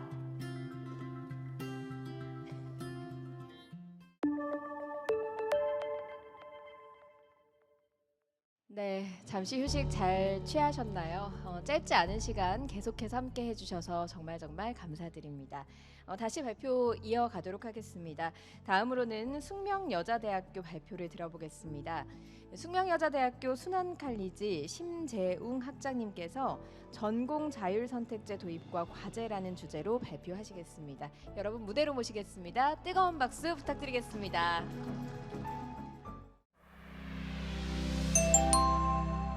네, 안녕하세요. 방금 소개받은 숙명여대 순환칼리지 학장을 맡고 있는 심재웅입니다. 네, 반갑습니다. 2시간 동안 열심히 강의를 들었더니 좀 피곤하기도 한데요. 순원 칼리지 많이 궁금하시죠? 순원 칼리지 저도 처음에 총장님께서 순원 칼리지를 맡아달라고 하셔가지고 맡았는데 자유전공 학부라고 분명히 말씀해 주셨으면 안 맡았을 것 같은데 그냥 학장인 줄 알고 맡았다가 굉장히 힘이 들고 있습니다. 지금 설명드리려고 하는 순원 칼리지 잠깐 말씀을 드리면 저희 보시는 것처럼 자유전공 학부, 그다음에 기초교양 학부, 그리고 연계 전공들이 쭉 모여 있는 융합 학부 세 개의 학부를 가지고 있는 그런 단과 대학이고요. 순원 칼리지라고 했을 때 그 순원은 우리 숙명여대를 만드신 순원 황기비의 이름을 따서 만든 그런 칼리지이고 이제 그러다 보니까 한 2년 후면은 저희 대학이 120년 의 역사를 가진 이제 그런 대학이 되는데 아마도 이 순원 칼리지를 만들면서부터 새롭게 우리가 한번 심기일전해 가지고 또 새로운 대학을 해보자 이제 그런 취지로 만드신 그런 칼리지가 아닌가라 생각이 들고요. 강의를 듣다 보니 저희 대학 같은 경우는 사실 좀 학과랑 학부 단위로 계속 오랫동안 유지가 되었던 대학이기 때문에 사실 좀 큰 변화가 없었던 그런 대학이라고 할 수 있는데 이번에 자유전공 학부를 바뀌게 되면서 학교에 굉장히 커다란 변화가 왔고 그렇기 때문에 그런 커다란 변화들에 대해서 많은 그런 관심 그리고 고민을 하고 있는 상황이고요. 또 그렇기 때문에 굉장히 절실한 마음으로 내년에 들어올 그런 신입생들을 어떻게 맞이할 것인가에 대해서 준비를 하고 있다라는 말씀을 먼저 드리고 싶고요. 그리고 앞선 대학들에서는 여러 그 혁신단에서 했던 그런 성과들 많이 준비를 해주셨는데 저는 자유전공 학부만 좀 설명을 하면 좋겠다 싶어가지고 여기에만 좀 특화를 해서 말씀드리는 점을 좀 양해해 주시면 감사하겠습니다. 저희 자유전공학부 신설된 그런 과정들 그리고 운영 핵심 목표를 설명을 드릴 거고요. 그다음에 교육과정 로드맵 그리고 주요 학사 일정 그리고 자유전공 학부와 관련해서 지도 교원 체계들은 어떻게 되어 있는지 설명을 드릴 거고 그다음에 자유전공 학부와 관련돼서 저희가 진행 중인 그런 프로젝트 그다음에 추진에 따른 여러 가지 어떤 쟁점들을 같이 공유하는 쪽으로 말씀을 드려보도록 하겠습니다. 네, 다른 모든 대학들이 아마 상황이 다 비슷하겠지만 저희 같은 경우는 이제 총원이 2,160명입니다. 그 중에서 밑에 보시는 것처럼 예체능 계열이라든지 약학부, 그다음에 사범 계열에 454명을 빼곤 1,700명 정도가 되는 그런 모수 속에서 제1 유형에 해당되는 17.76%로 이제 303명을 자유전공 학부 학생으로 맞이하게 됩니다. 그리고 첨단 그 공학부, 공학 계열의 5개 학과는 별도로 유형 2라고 해서 별도의 그런 첨단 공학부가 지금 개설이 되어 있고 그쪽으로 학생들을 78명을 받게 됩니다. 그래서 제가 지금 담당하고 있는 부분은 이제 303명에 해당되는 자유전공 학부이고요. 뭐 다들 아시겠지만 여기는 이제 유형 1이기 때문에 모든 학생들에게 100% 전공에 선택할 수 있는 그런 권한을 주어진다라고 말씀을 드릴 수가 있겠습니다. 약간의 여지가 있는 것은 저희는 1년 정도 어떤 전공 탐색의 기간을 거친 다음에 학생들이 자기 어떤 전공을 찾아서 다들 나가겠지만 뭐 그때까지도 전공을 선택하지 못하고 좀 힘들어하는 그런 학생들이 있을 경우에는 저희 자유공학부 내에서 조금 더 전공을 좀 자세히 탐색할 수 있는 그런 여지를 두려고 합니다. 네, 저희가 조금 더 애가 타는 것은 저희가 303명을 정시에서 100% 뽑기 때문입니다. 정시에서 303명을 뽑는다는 게 어떤 의미인지 아마 다들 아실 텐데요. 그러다 보니 저는 이런 이 전형 일정에 대해서 굉장히 민감할 수밖에 없는데 최초 합격자 발표가 2월 4일 날 나게 되죠. 그러면 학생들은 2월 10일서부터 등록을 하게 될 것입니다. 아마 이때까지는 뭐 등록을 했다가 취소했다가 하는 그런 과정들이 계속해서 일어날 거기 때문에 지금 한 2월 20일 정도 충원 합격 등록 마감인 2월 20일이 되더라도 과연 이 303명 100%가 찰 것인가에 대한 좀 생각이 좀 들고 그런 과정에서 한 2월 28일까지는 좀 지켜봐야지만 303명의 어떤 윤곽이 드러나지 않을까라는 생각이 들고요. 그렇기 때문에 어떤 경우는 학생들이 전혀 오리엔테이션을 받지 못하고 개강을 맞이할 가능성도 있지 않겠습니까? 뭐 이런 어떤 굉장히 좀 절박하면서도 좀 특수한 상황을 가지고 있는 것이 우리 숙명여대 자유전공 학부가 맞닥뜨리고 있는 그런 상황이다라는 점을 미리 좀 공유드리고 싶습니다. 네, 저희 그 자유전공 학부에서 세우고 있는 그런 핵심 목표들 간단히 좀 공유를 드려보도록 하겠습니다. 뭐 굉장히 중요한 어떤 키워드들이 많이 있는데 뭐 학생들의 어떤 자율성, 적극성을 극대화하는 혁신적인 그런 밀착 교육 시스템을 통해서 좀 only one, 너만이라는 어떤 그런 컨셉으로 교육 목표를 잡아봤고요. 여러 가지 그런 정시로 들어왔지만 숙명에서 좀 안착이 될 수 있는 여러 가지 시스템, 예를 들면은 뭐 전공 지도 교수라든지 어떤 자유로운 전공 탐색의 기회들, 그다음에 저희는 이제 AA라고 해서 좀 이따 설명을 드리겠지만 이제 학사 지도 교수님제를 도입하려고 하고 있습니다. 그래서 학사 지도 교수 함께하는 다양한 어떤 비교과 과정이라든지 뭐 비커밍, 뭐 숙명인 프로젝트를 비롯한 그런 프로그램들, 그리고 이 다면적인 그런 학생 지원 시스템 이런 걸 통해서 학생들이 중도에 이탈하지 않고 학교에 바로 안착할 수 있도록 지원을 할 예정이고요. 1906년도에 우리 여대를 만든다는 것이 그 당시 굉장히 혁신적인 그런 아이디어였기 때문에 저희는 숙명여대는 기본적인 어떤 혁신적인 그런 진이 있다고 생각을 하고요. 그런 진들을 새로 들어온 학생들에게 심어준다는 취지에서 혁신적인 DNA 개발과 또 졸업 위한 30년까지도 계속해서 성장해 나갈 수 있는 그런 발판을 마련해 주겠다라는 차원에서 이런 자유전공학부를 준비하고 있습니다. 303명 모두가 자기가 원하는 그런 전공을 정해서 진입하고 거기에서 제도를 잘 적응해갖고 약간 예상이 되는 학과 간의 기존 학생들과의 어떤 그런 괴리나 갈등 이런 것이 최소화될 수 있도록 다양한 프로그램들을 준비하고 있습니다. 네, 지금 교육과정 로드맵을 간단히 공유드리고자 합니다.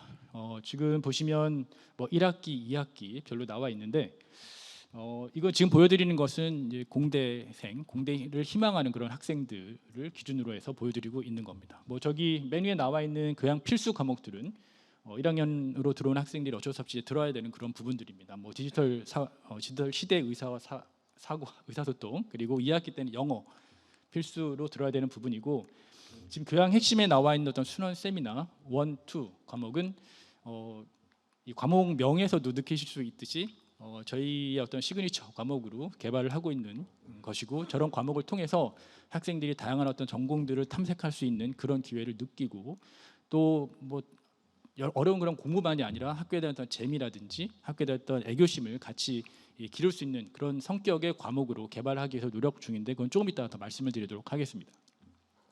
자, 밑에 보면 전공 ABC가 있습니다. 뭐 2학기도 전공 ABC가 있는데, 저희는 상대적으로 학생들이 이 전공을 좀 탐색할 수 있는 그런 여지를 좀 많이 열어두고자 합니다.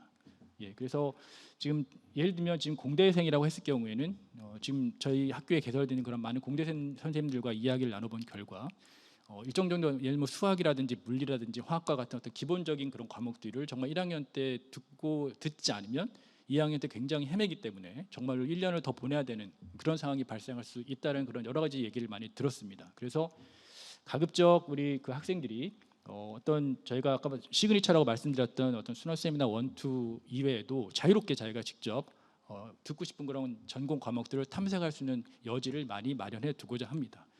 그렇기 때문에 어떤 공대생의 을 토대로 봤을 때는 뭐 전공이 지금 1학기 때만 해도 지금 3과목을 들을 수가 있죠. 그다음에 2학기 때도 3과목 정도를 들을 수 있기 때문에 전체 한 9과목 정도, 6과목 정도는 들을 수 있는 그런 여지가 충분히 보장이 되는 어떤 그런 형태의 교육 로드맵이라고 말씀드릴 수가 있을 것 같고요. 다만 인문사회 학생들의 경우에는 전공 저기 ABC가 좀 이렇게 작은 글자로 되어 있는데 뭐 이렇게 전공에서 굳이 이렇게 반드시 들어야 되는 어떤 그런 필수 과목 같은 게 없는 경우에는 자유롭게 듣고 싶은 어떤 교양 과목이라든지 그런 것들을 들으면서 학교에서 제공하는 그런 많은 과목들과 좀 익숙해지고, 또 한편으로는 이 전공 과목과 익숙해지는 그런 계기를 마련해 주려고 하고요.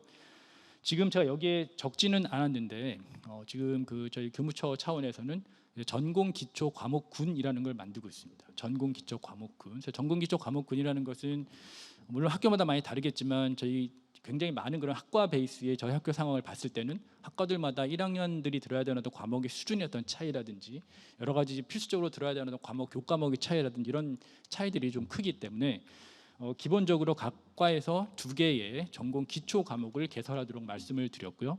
그런 전공 기초 과목을 개설하게 되면 학과로 직접 들어가게 되는 어떤 주전공 학생들도 듣게 되고, 또 자유전공 학부로 들어오는 학생들 중에 해당 학과로 가고자 하는 그런 학생들도 듣게 되는 이제 그런 효과를 낳게 되고요.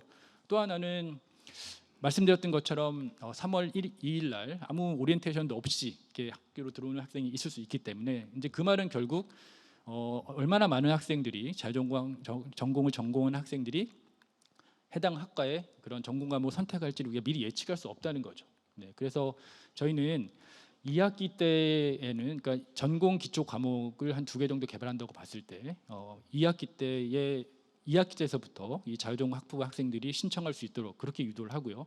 1학기 때 전공 기초 과목들은 이 주전공 학생들이 신청을 하게 함으로써 좀 안정적이면서 예측 가능할 수 있는 그런 어떤 분반 시스템을 운영하려고 생각하고 있습니다. 또 2학기 때는 뭐 자기 주도 전공 설계 프로젝트를 통해서 좀 이따 설명을 드릴 어떤 순환 세미나 과목에서 학습한 그런 내용들을 조금 더 탄탄하게 자기의 것으로 만들어가는 그런 과정을 거칠 것이고 그걸 통해서 자기가 원하는 전공으로 잘 스며들 수 있도록 이렇게 지도를 할 생각입니다. 네, 순환 세미나 1, 2에서 잠시 말씀을 드리면 이 자유전공 학부생들에게 특화된 그런 교과목이라고 할 수 있습니다. 그래서 1학년 1학기 때 순환 세미나 1, 2를 5학점으로 지금 구성을 하려고 하고 있고요. 2학기 때에 아까 말씀드렸던 그 자진프, 자진프, 그건 이제 1학점짜리인데 이제 그런 것들 1학점 8주의 어떤 집중 수업을 배치함으로 인해서 이런 어떤 과정들을 통해서 저희 어떤 시그니처를 만들어 가려고 하고요. 자, 순환 세미나 1 과목의 특징은 정말로 좀 고급진 그러면서 학생들에게 굉장히 자세하면서 정확한 그 전공과 관련된 그런 정보들을 주는 이제 그런 어떤 전공 큐레이션 과목이라고 말씀드릴 수가 있겠습니다. 그래서 저런 과목을 이제 구성하는 방법은 우선 저희가 그 모든 학과들의 이 온라인 그 아카이브를 지금 구축을 하고 있는 중이고요. 그러면 예를 들어서 뭐 3월 2일부터 이제 15주 정도 과목이 개강을 했다. 그러면 첫 주 차에는 한 3개 학과 정도, 예를 들면 뭐 미디어학과, 뭐 무슨 통계학과, 뭐 인공지능학과, 뭐 다양한 학과의 어떤 융합이 가능할 텐데 그 세 개의 그런 학과들을 지정을 합니다. 그러면 학생들은 해당되는 온라인 콘텐츠를 이제 보고 오고요. 현장에 와서는 오프라인에 와서는 해당되는 그런 학과의 교수님들이 직접 학생들과 어떤 강의 또는 어떤 토크쇼를 진행하시면서 훨씬 더 생생하면서 살아있는 어떤 그런 전공에 대한 정보들을 전달하는 성격의 과목이 이 순환 세미나 1 과목입니다. 그래서 저 과목은 기본적으로는 303명이 전체적으로 참여하는 어떤 대규모 강의로 이루어질 것인데 또 상황에 따라서는 뭐 한 100명씩이라든지 한 150명씩이라든지 이렇게 분반을 통해서 좀 탄력적으로 운영을 하려고 합니다. 자, 순환 세미나 2 과목은 전공 선택 및 상세 설계 워크숍이라고 되어 있는데 조부는 조금 이따가 말씀드릴 AA, 저희는 AA를 아카데믹 어드바이저지만 이제 학사 지도 교수 담당입니다. 그래서 우리 대학에서 학생들이 가고자 하는 그런 전공들을 최대한적으로 고르면서도 좀 정확하게 선택할 수 있도록 지도하는 그런 역할을 해주실 분들이 아카데믹 어드바이저이거든요. 그래서 어떻게 보면 이제 순환 세미나 1, 2를 통해서 처음에는 학생들이 전공 큐레이션을 통해서 이제 전공에 대해서 좀 깊게 이해하는 그런 과정을 온라인 콘텐츠, 그다음에 어떤 해당 학과 선생님들 간의 어떤 그런 토크를 통해서 좀 접하게 될 것이고 또 이후에 순환 세미나 2를 통해서 같이 접목되게 될 다양한 어떤 비교과 과목이라든지 여러 가지 워크숍을 통해서 그런 전공에 대해서 학습했던 내용들을 좀 확실하게 자기 것으로 만들어 나가는 그러한 어떤 방법으로 설계를 하고 있습니다. 이게 이제 1학년 1학기 때 들어야 되는 어떻게 보면 이제 필수 과목이고 2학기 때에는 학생들이 이제 자기 주도 전공 설계 프로젝트라고 해서 이제 1학점짜리지만 이런 과목들을 1학년 때 배웠던 이제 순환 세미나 1, 2를 통해서 형성시켰던 자기 어떤 전공과 관련된 그런 생각들을 조금 더 구체화시키고 또 구체화시키는 과정 속에서 좀 원활하게 진로를 선택할 수 있는 그런 것들을 좀 도와주는 그런 성격의 과목이 자기 주도 전공 설계 프로젝트라고 보시면 될 것 같습니다.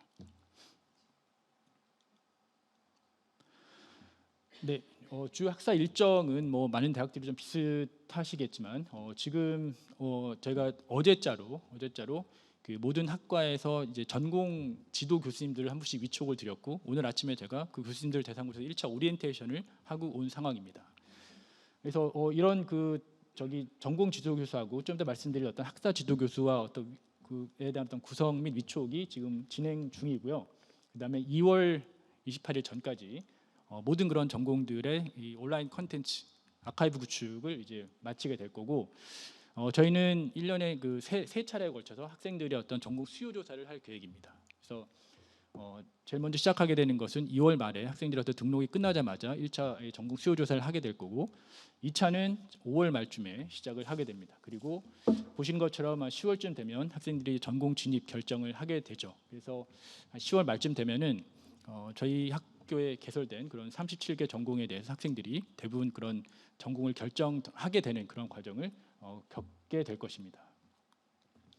뭐 여러 가지 그런 비교과 프로그램들이 가능하겠죠. 그래서 뭐 새내기 어울림 프로그램이라든지 뭐 전공 박람회라든지 뭐 전공 탐색 동아리라든지 뭐 이런 것들을 활용을 해서 학생들에게 이 전공 선택에 관련된 그런 많은 정보들을 전달하려고 합니다. 네, 지금 전공 지도 교수라고 되어 있는데 원래는 전공 지도 교수를 저희도 JA라고 했습니다. 조인트 어포인먼트라고 보통 이렇게 부르는데 최종적으로 결정을 내린 것은 전공 지도 교수라는 이름을 쓰자, 그다음 JA라는 타이틀을 각각 쓰지 말자라고 결정을 내렸고요.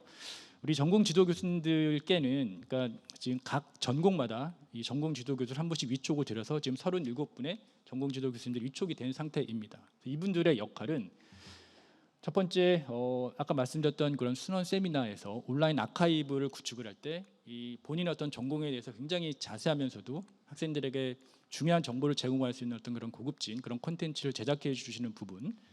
두 번째는 4월 정도로 예정하고 있는 그런 전공 박람회에서 어떤 다양한 어떤 부스들이 설치되었을 때 그런 전공 박람회 어떤 부스들을 잘 준비하셔서 많은 학생들이 본인 어떤 전공에 대해서 잘 이해할 수 있는 그런 기회를 제공해 주시는 그런 역할들. 그리고 학생들이 아마 그 학과의 어떤 그런 교수님들을 직접적으로 컨택을 해가지고 상담하기가 굉장히 어려울 것입니다. 그랬을 때 학생들에게 이 A 학과의 어떤 그런 그 전공 지도 교수님을 이제 공개를 하고 또 편하게 그분과 상담을 시작하게 하는 그런 취지에서 이 전공 지도의 교수의 역할이 이제 그렇게 부여가 되어 있고, 뭐 본인이 할 수 없는 그런 부분이라면 뭐 다른 교수님들 연결시켜주는, 그래서 일종의 이 자유전공 학부와 해당 학과의 어떤 그런 연결의 역할이면서 동시에 어떤 학과에 대한 자세한 안내를 해주는 그런 역할을 하시는 게 이제 전공 지도 교수이십니다. 오른쪽에 있는 학사 지도 교수는 아카데믹 어드바이저이긴 한데 정말 어떻게 보면 학생들에게 가까이 붙어서 학생들에게 밀착 안내를 해주는 그런 역할을 담당해 주실 분입니다. 그래서 대학생활 적응과 학교생활 안내에 대한 밀착 지원, 그리고 뭐 순원 세미나 2에서 다양한 어떤 비교과 활동이라든지 순원 세미나 1에서 들었던 다양한 토크와 관련된 전공 이야기들을 본인의 것으로 만들면서 정말로 나의 어떤 그런 관심이 여기 잘 맞는지 이런 것들을 확인하는 과정에서 안내 역할을 해주시는 것. 그다음에 여러 어떤 그 학사 지도 필요한 학사 지도와 안내 상담을 담당하실 거고, 또 학생과 전공 지도 교수를 연결시키면서 전공 결정을 위해서 굉장히 중요한 역할을 해주실 분들이 AA이십니다. 그래서 저희는 솔직히 말씀드리면 이제 JA에 대한 그 역할보다는 좀 A에 대한 역할을 굉장히 많이 부여를 하고 있고, 또 A의 역할에 따라서 숙명여대 어떤 그 자유전공 학부가 어느 정도 안정되면서 좀 발전해 나갈 수 있을지가 이분들에게 달려 있다라고 할 만큼 굉장히 A의 역할이 중요하다, 이렇게 말씀을 드릴 수 있겠습니다. 네, 여기 뭐 복잡하게 나와 있지만 제일 왼쪽에 보시면 이 재학생들도 당연히 이 자유전공 학부와 관련돼서 여러 가지 역할들을 해줘야 되기 때문에 어떤 멘토단 그룹이라든지 또 뭐 버디 프로그램이라든지, 그래서 적극적으로 학생들의 어떤 참여를 유도하는 그런 학생의 어떤 리더십 그룹들을 만들고 있고요. 뭐 저쪽 위에서 말씀드렸던 뭐 JA 교수님들, 전공 지도 교수님들의 역할, 그다음에 어떤 AA 교수님들의 역할, 그리고 그 단과 대학에 있는 다른 재학생들과의 어떤 교류, 뭐 이런 어떤 다양한 그런 프로그램들을 통해서 이 자유전공 학부에 들어오는 그런 모든 학생들이 정말 좀 잘 안착될 수 있는 다양한 어떤 전방위적인 노력을 하고 있다라는 말씀을 좀 드릴 수 있겠습니다. 뭐 저희뿐 아니라 뭐 모든 대학들이 가지고 있는 그런 문제가 아닐까라고 생각이 드는데, 앞으로 닥칠 그런 많은 문제들을 좀 현명하게 풀어가야 되지 않겠습니까? 그래서 그런 차원에서 같이 이런 쟁점들을 좀 공유를 해보고 싶은데요. 이제 303명 이 정시 100%는 선발까지 걸리는 시간들도 그렇고, 또 학생들의 어떤 지도도 그렇고 굉장히 많은 노력들과 정성과 또 관리가 필요하다고 생각합니다. 그래서 이런 지도와 관리의 문제가 계속해서 저희가 매일같이 회의를 열면서 고민하고 있는 그런 지점들이십니다. 예, 혹시 뭐 지금 우리 네 대학이 지금 머리를 맞대고 있기 때문에 혹시 뭐 이런 부분에 대해서 좀 여러 가지 팁을 주실 수 있으면 정말 감사하겠습니다. 네, 그래서 여러 가지 이런 학생들이 갖는 어떤 소속감의 문제, 그다음에 학과 적응의 문제, 여러 가지들을 어떻게 해결할 것인가에 대한 부분들이 남아 있고요. 그 과정 속에서 뭐 전담 지도교수의 역할이라든지 뭐 학생 멘토의 매칭, 학생들과 어떤 멘토 배정의 문제라든지 뭐 학생과의 어떤 관련성의 문제라든지 그런 많은 것들을 통해서 학생들의 어떤 소속감 부재를 좀 해결하기 위해서 노력을 하고 있고요. 1년 동안 시간이 주어졌음에도 불구하고 전공을 그때까지도 정하지 못해서 굉장히 힘들어하는 학생들이 많이 있다고 다른 학교들의 어떤 사례를 통해서 들었습니다. 예, 그런 걸 이제 알고 있기 때문에 조금 더 적극적으로 전공에 대해서 확실하게 탐색할 수 있는 그런 기회를 마련해 주기 위해서 이 순원 세미나를 이제 강조해서 말씀을 드렸던 것이고, 저는 저런 과목들이 분명히 효과를 낼 거라고 생각을 하고 있습니다. 그리고 앞서서 뭐 다른 대학에서 말씀해 주셨지만 이제 전공 쏠림의 문제가 분명히 있을 것 같습니다. 네, 저희는 공대서부터 하여튼 저기 뭐 불문과 동문과 이르는 모든 그 인문사회까지 다 갈 수 있기 때문에 과연 학생들이 어느 쪽으로 갈 것인가에 대해서 뭐 좀 대충 예상되는 바가 있지만 가급적이면 이런 부분들을 좀 해소하기 위해서 결국은 필요한 게 학생들이 좀 모호하게 갖고 있었던 그런 전공에 대한 어떤 관심들, 그런 것이 좀 잘못됐을 수도 있다. 정말 다른 곳에 너가 더 관심 있는 그런 영역이 있을 수 있다라는 것을 계속적으로 깨우쳐주기 위해서 말씀드렸던 것처럼 저런 세미나 과목이라든지 다양한 어떤 박람회라든지 그런 전공 설명할 수 있는 그런 기회를 제공하려고 하고 있습니다. 네, 여기 마지막인 것 같은데요. 네, 그래서 저희가 준비하고 있는 그런 많은 이제 프로그램들 중에서 어떻게 보면 이제 좀 그 골자라고 할 수 있는 부분들을 여러 선생님들과 같이 공유를 드렸고, 오늘이 1차라고 하시지 않습니까? 그래서 2차가 있게 되면 조금 더 새로운 정보들을 가지고서 좀 소개해 드릴 수가 있을 것 같고요. 혹시 제가 말씀드렸던 그런 내용들 중에서 뭐 궁금한 점이라든지 아니면 좀 좋은 팁을 주실 수 있으시면 감사하겠습니다. 네, 이상입니다. 네, 심재웅 학장님 감사드립니다. 말씀하신 대로 질의응답 질문 있으시면 듣겠습니다. 네, 바로 손을 드셨네요. 네. 네, 안녕하세요. 저는 숭실대학교 자유전공학부 교학팀장 우성경입니다. 사실 저희 학교랑 숙명여대랑 상황이 많이 비슷한 것 같아서 너무 반가운 마음으로 들었는데요. 저희 학교도 정시 모집 비율이 높습니다. 그래서 아마 비슷한 걱정을 하고 있는 것 같아서 좀 궁금한 것들이 생겨서 여쭈려고 합니다. 일단 첫 번째 그 교육과정 쪽에서 1학기 때 그 이공계 쪽으로 지원하는 학생들한테는 학과의 전공들을 들을 수 있도록 하는 거를 이제 하겠다고 하셨는데, 이게 아무래도 학생들의 수요가 조금 예측이 안 되지 않습니까? 그렇게 했을 때 그 과목들을 좀 원만하게 또 지원에 실패를 했을 때는 또 정시로 들어온 학생들이기 때문에 또 다른 실망감을 안길 수 있다는 게 또 저희에게도 고민이거든요. 혹시 숙대에서는 이 문제 어떻게 보시는지 좀 궁금합니다. 네, 충분히 있을 수 있는 그런 상황인 것 같고요. 결국은 그 학과의 어떤 건 학부장님이나 학과의 학과장님들과의 어떤 그런 대화를 통해서 풀 수밖에 없지 않을까 생각을 하고 있습니다. 그래서 저는 그 지금 공대에 계시는 그런 학과장님들하고 한 두 차례 이상의 그런 미팅을 했었고요. 이쪽 자유전공 학부에서 어떤 수업을 신청하는 그런 학생들이 있을 경우에는 적극적으로 이렇게 떨어뜨리기보다는 수용을 해서 수강을 할 수 있는 그런 기회를 주겠다라는 그런 이제 구두 약속을 그럼 받아놓은 상태이고, 사실 이런 것들이 학생들에게 정말 이렇게 뭐 전공 선택을 하는 그런 과정 속에서 과목을 듣지 못한다라는 이제 이런 어떤 경험을 하게 되면 그게 결국은 학교에 대한 만족도라든지 뭐 중도 탈락의 문제까지 연결될 수 있는 부분들이기 때문에 결국은 그게 왜 그런 문제가 발생을 할 수밖에 없는가? 그건 결국은 학교 내에서 좀 풀어야 될 문제가 아닌가 싶은데 이제 일단 기본은 마련이 된 것 같은데요. 예. 사실 쉽지 않은 질문이긴 했는데 답변 주셔서 감사합니다. 그 아카데믹 어드바이저 말씀 주셨는데 혹시 원래 숙대에 아카데믹 어드바이저가 계셨는지, 이거를 위해서 또 달리 선발을 하셨는지 좀 궁금합니다. 아카데믹 어드바이저는 없었고요. 예, 그래서 지금 아카데믹 어드바이저 같은 경우도 저희가 공개 채용을 하기 위해서 한 6분 정도를 공개 채용을 할 거거든요. 그래서 공개 채용을 하기 위해서 지금 아마 조만간 공고가 나지 않을까 생각이 되고, 빠르면 12월 중순 이전에 6분 정도를 모셔서 워크숍이라든지 다양한 어떤 활동들을 통해 가지고 정말 이 학생들이 들어왔을 때 뭐 비교과라든지 기타 어떤 학사 지도 차원에서 본인들이 스스로 훈련을 또 하셔야 될 거고 어떠한 프로그램들을 준비해야 될지에 대한 논의가 굉장히 많이 필요하기 때문에 12월 초 빠르면 그때부터 본격적으로 시작할 생각입니다. 네, 그리고 마지막으로 전공지도 교수에 대해서 말씀 주셨는데 혹시 학과장과 같은, 그러니까 학과장이 계실 거잖아요. 네네네. 그래서 그분하고 동일한 인물이 될 수도 있는 건지 아니면 학과의 자율로 맡기셨는지, 그리고 또 하나는 이 전공지도 교수에 대해서 뭔가 지원이나 보상책 같은 것이 있는지 좀 그런 부분이 궁금합니다. 네, 말씀드리겠습니다. 지금 37분의 이 전공 지도 교수님이 위촉이 된 상태고요. 저희는 그 위촉을 할 때 과에서 전부 다 일임을 했습니다. 단 한 분씩만 추천해 주시길 바랬고요. 이 결과를 봤더니 한 3분의 1 정도는 학과장님이 같이 그 일을 하시더라고요. 근데 보통 보면 굉장히 젊은 분들이 많이 하시는 것 같고요. 또 상황에 따라서는 굉장히 그 좀 정년을 한 2년 정도 앞두신 그런 교수님들이 자원해서 하시는 경우들도 있어요. 그래서 둘 다 좋지 않은 모델이라고 보긴 하는데 어쨌든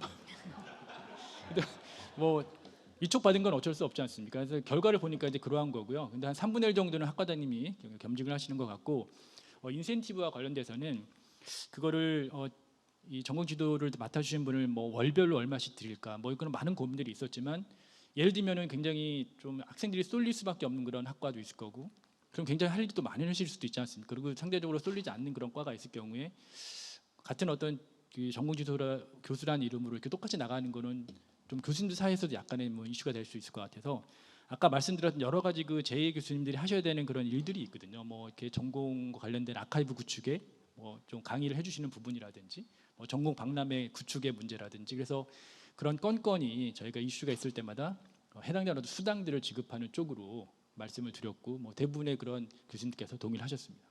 네, 상황이 비슷하다 보니까 좀 상세하게 질문을 많이 해주셨고 답변도 상세하게 해주셨습니다. 또 공감이 될 만한 이야기도 해주셨던 것 같습니다. 또 다른 질문 있으신 분 있으실까요? 네. 안녕하세요. 저는 서강대학교 사이언스 기반 자유전공 학부를 맡고 있는 박민성 팀장입니다. 자세한 설명 잘 들었고요. 정말 저희한테 도움이 많이 되는데요. 저희 교육과정 로드맵 저희 설명해 주셨는데, 네네. 제가 사이언스 기반을 맡고 있어서 그 사이언스나 이공계열은 사실 전공 기초 과목이라는 게 엄청나게 많거든요. 실험도 있고 그다음에 그 물화생이랑 뭐 미적분학 그런 것들 다 있거든요.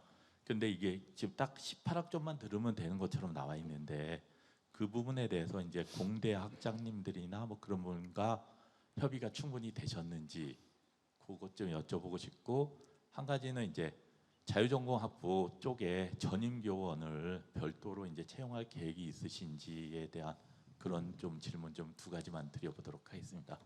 네, 어려운 거를 2개 주신 것 같습니다. 네. 일단은 제가 뭐 그쪽 그 이공대 쪽은 잘 모르는 그런 상황이기 때문에, 그러나 지금 이제 18학점이라기보다는 18학점이군요. 네, 그래서 이 정도 이상을 학생들이 어떤 자유롭게 들을 수 있는 그런 학점을 확보하기는 좀 어려웠고요. 예, 그렇지만 이런 그 과목들을 토대로 해서, 그러니까 좀 이공대라든지 이런 데 들어갔을 때 가장 필수적인 그런 과목들에 대해서 이제 학과장님이라든지 뭐 학부장님들이 제안을 주시기로 했고, 그런 과목들을 좀 학생들이 들을 수 있게끔 그렇게 좀 디자인을 해야 되지 않을까 하는 그런 문제들인데, 예를 들면 이제 이런 전공을 다양하게 들을 수 있는 그런 뭐 학점이 좀 굉장히 제한적이라든지 하게 되면 학생들이 오히려 불리할 수가 있잖아요. 그래서 처음에는 저희는 어쨌든 다양한 전공을 좀 체험할 수 있는 어떤 그런 여지를 좀 많이 마련하자라는 차원에서 접근을 하고 있는 거고, 정말 학생들이 꼭 들어야 되는 부분에 대해서는 어떤 과목들을 들어야 되는지에 대해서는 지금 좀 논의 중이라는 말씀을 드릴 수밖에 없을 것 같고요. 그다음에 2번째 질문이 전임 교원. 전임 교원은 아직 지금 뭐 모실 계획은 없습니다. 그래서 지금 AA 중심의 그런 어떤 시스템을 좀 운영을 할 예정이고, 그 아까 말씀드렸던 어떤 전공 지도 교수 자체도 저희 쪽으로 발령을 내거나 그런 게 아니고 그냥 학과에 그냥 소속으로 계시는 거거든요. 그러면서 저희가 좀 부착되어 그런 부분들을 점적으로 협조해 주시는 그런 관계를 맺고 있고, 이게 얼마나 좀 성공적인 모델이 될 수 있을지는 잘 모르겠으나 또 한 1년 2년 겪어보면서 조금씩 다른 학교의 어떤 상황들을 알아보면서 바꿔 나가야 되지 않을까 이렇게 생각하고 있습니다. 네, 감사합니다. 자세한 답변 감사드립니다. 네, 이공계열이신데 이공계열에 대한 고민 그리고 답변 들어봤습니다. 또 다른 질문 있으신 분 있으실까요? 네, 없으시다면 여기까지 일단 듣도록 하겠고요. 심재훈 학장님께 발표와 질문 상세하게 해주신 점에 대해서 큰 박수로 좀 화답을 해주시기 바랍니다. 고생하셨습니다. 네, 이제 마지막 발표를 들어야 할 시간이 됐습니다. 마지막은 숭실대학교에서 준비하고 계시는데요.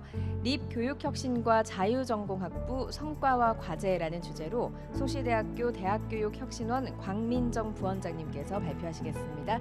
여러분 박수로 맞이해 주시기 바랍니다.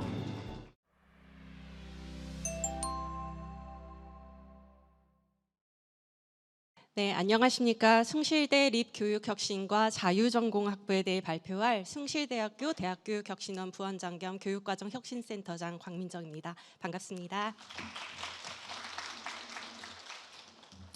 네, 오늘 이렇게 4개 대학이 함께하는 이 뜻깊은 자리에서 저희 학교의 자유전공학부 추진 성과를 소개하고 또 향후 과제를 함께 생각해보는 귀한 시간을 갖게 되어서 매우 기쁩니다.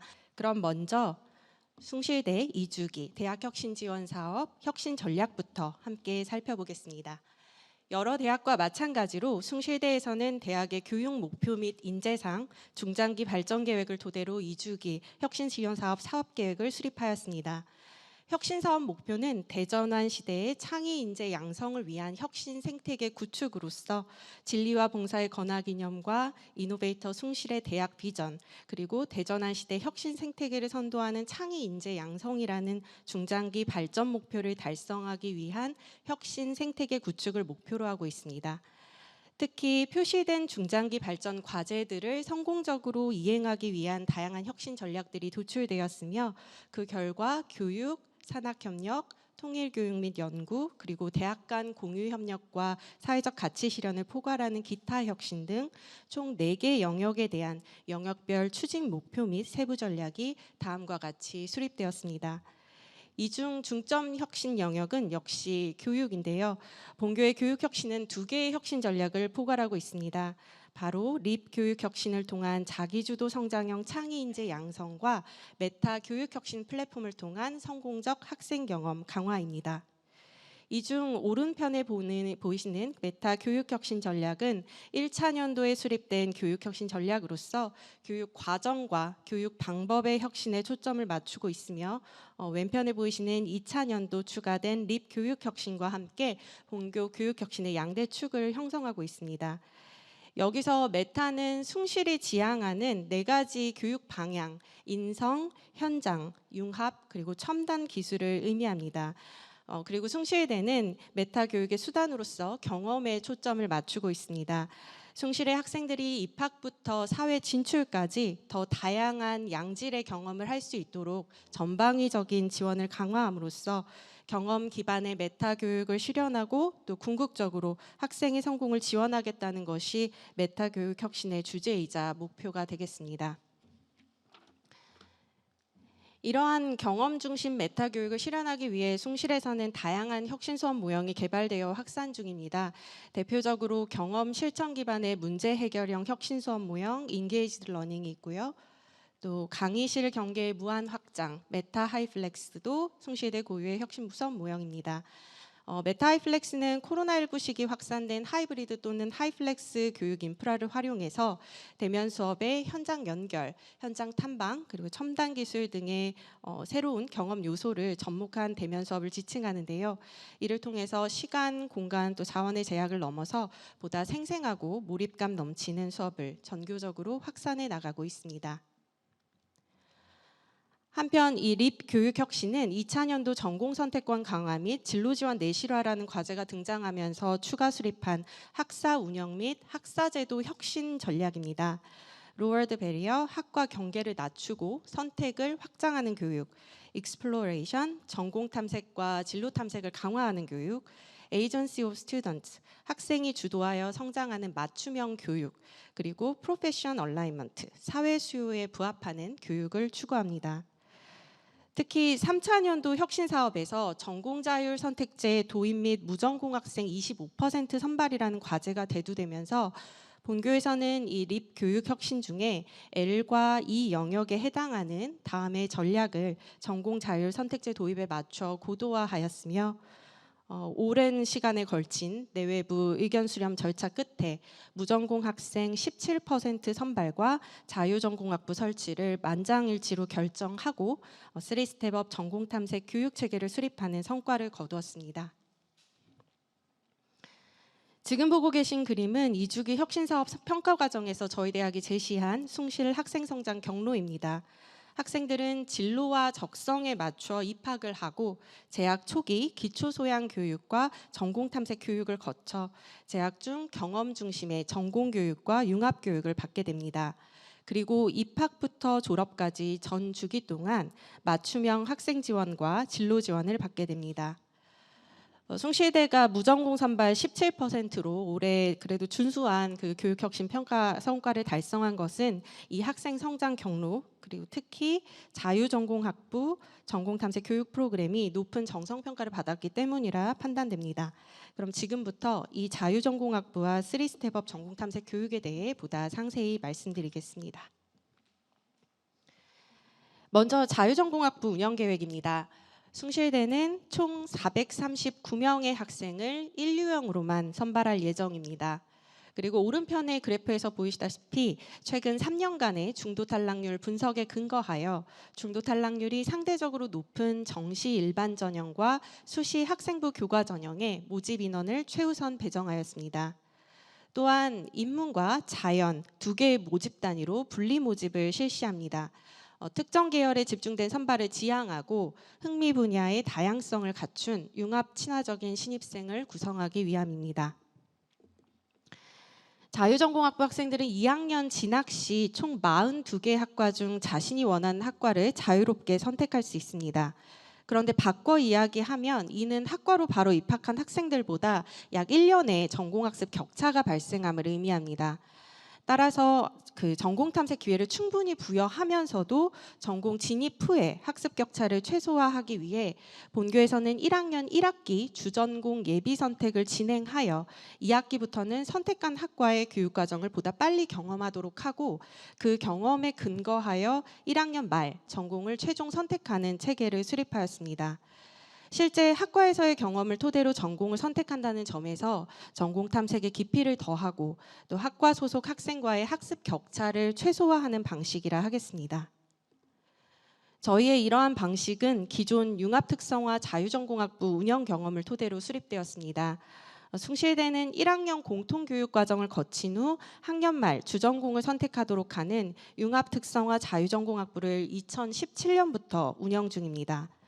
융합전공을 반드시 이수해야 하고 또 융합전공 참여 학과 중에서 주전공을 선택해야 한다는 점은 자유전공학부와 다르지만 학생의 전공 탐색과 선택을 지원한다는 점에서 저희의 자유전공학부 계획 수립에 좋은 토대가 되었습니다. 자유전공학부 세부 운영 계획은 자유전공학부 준비 TF를 통해서 수립하고 있는데요.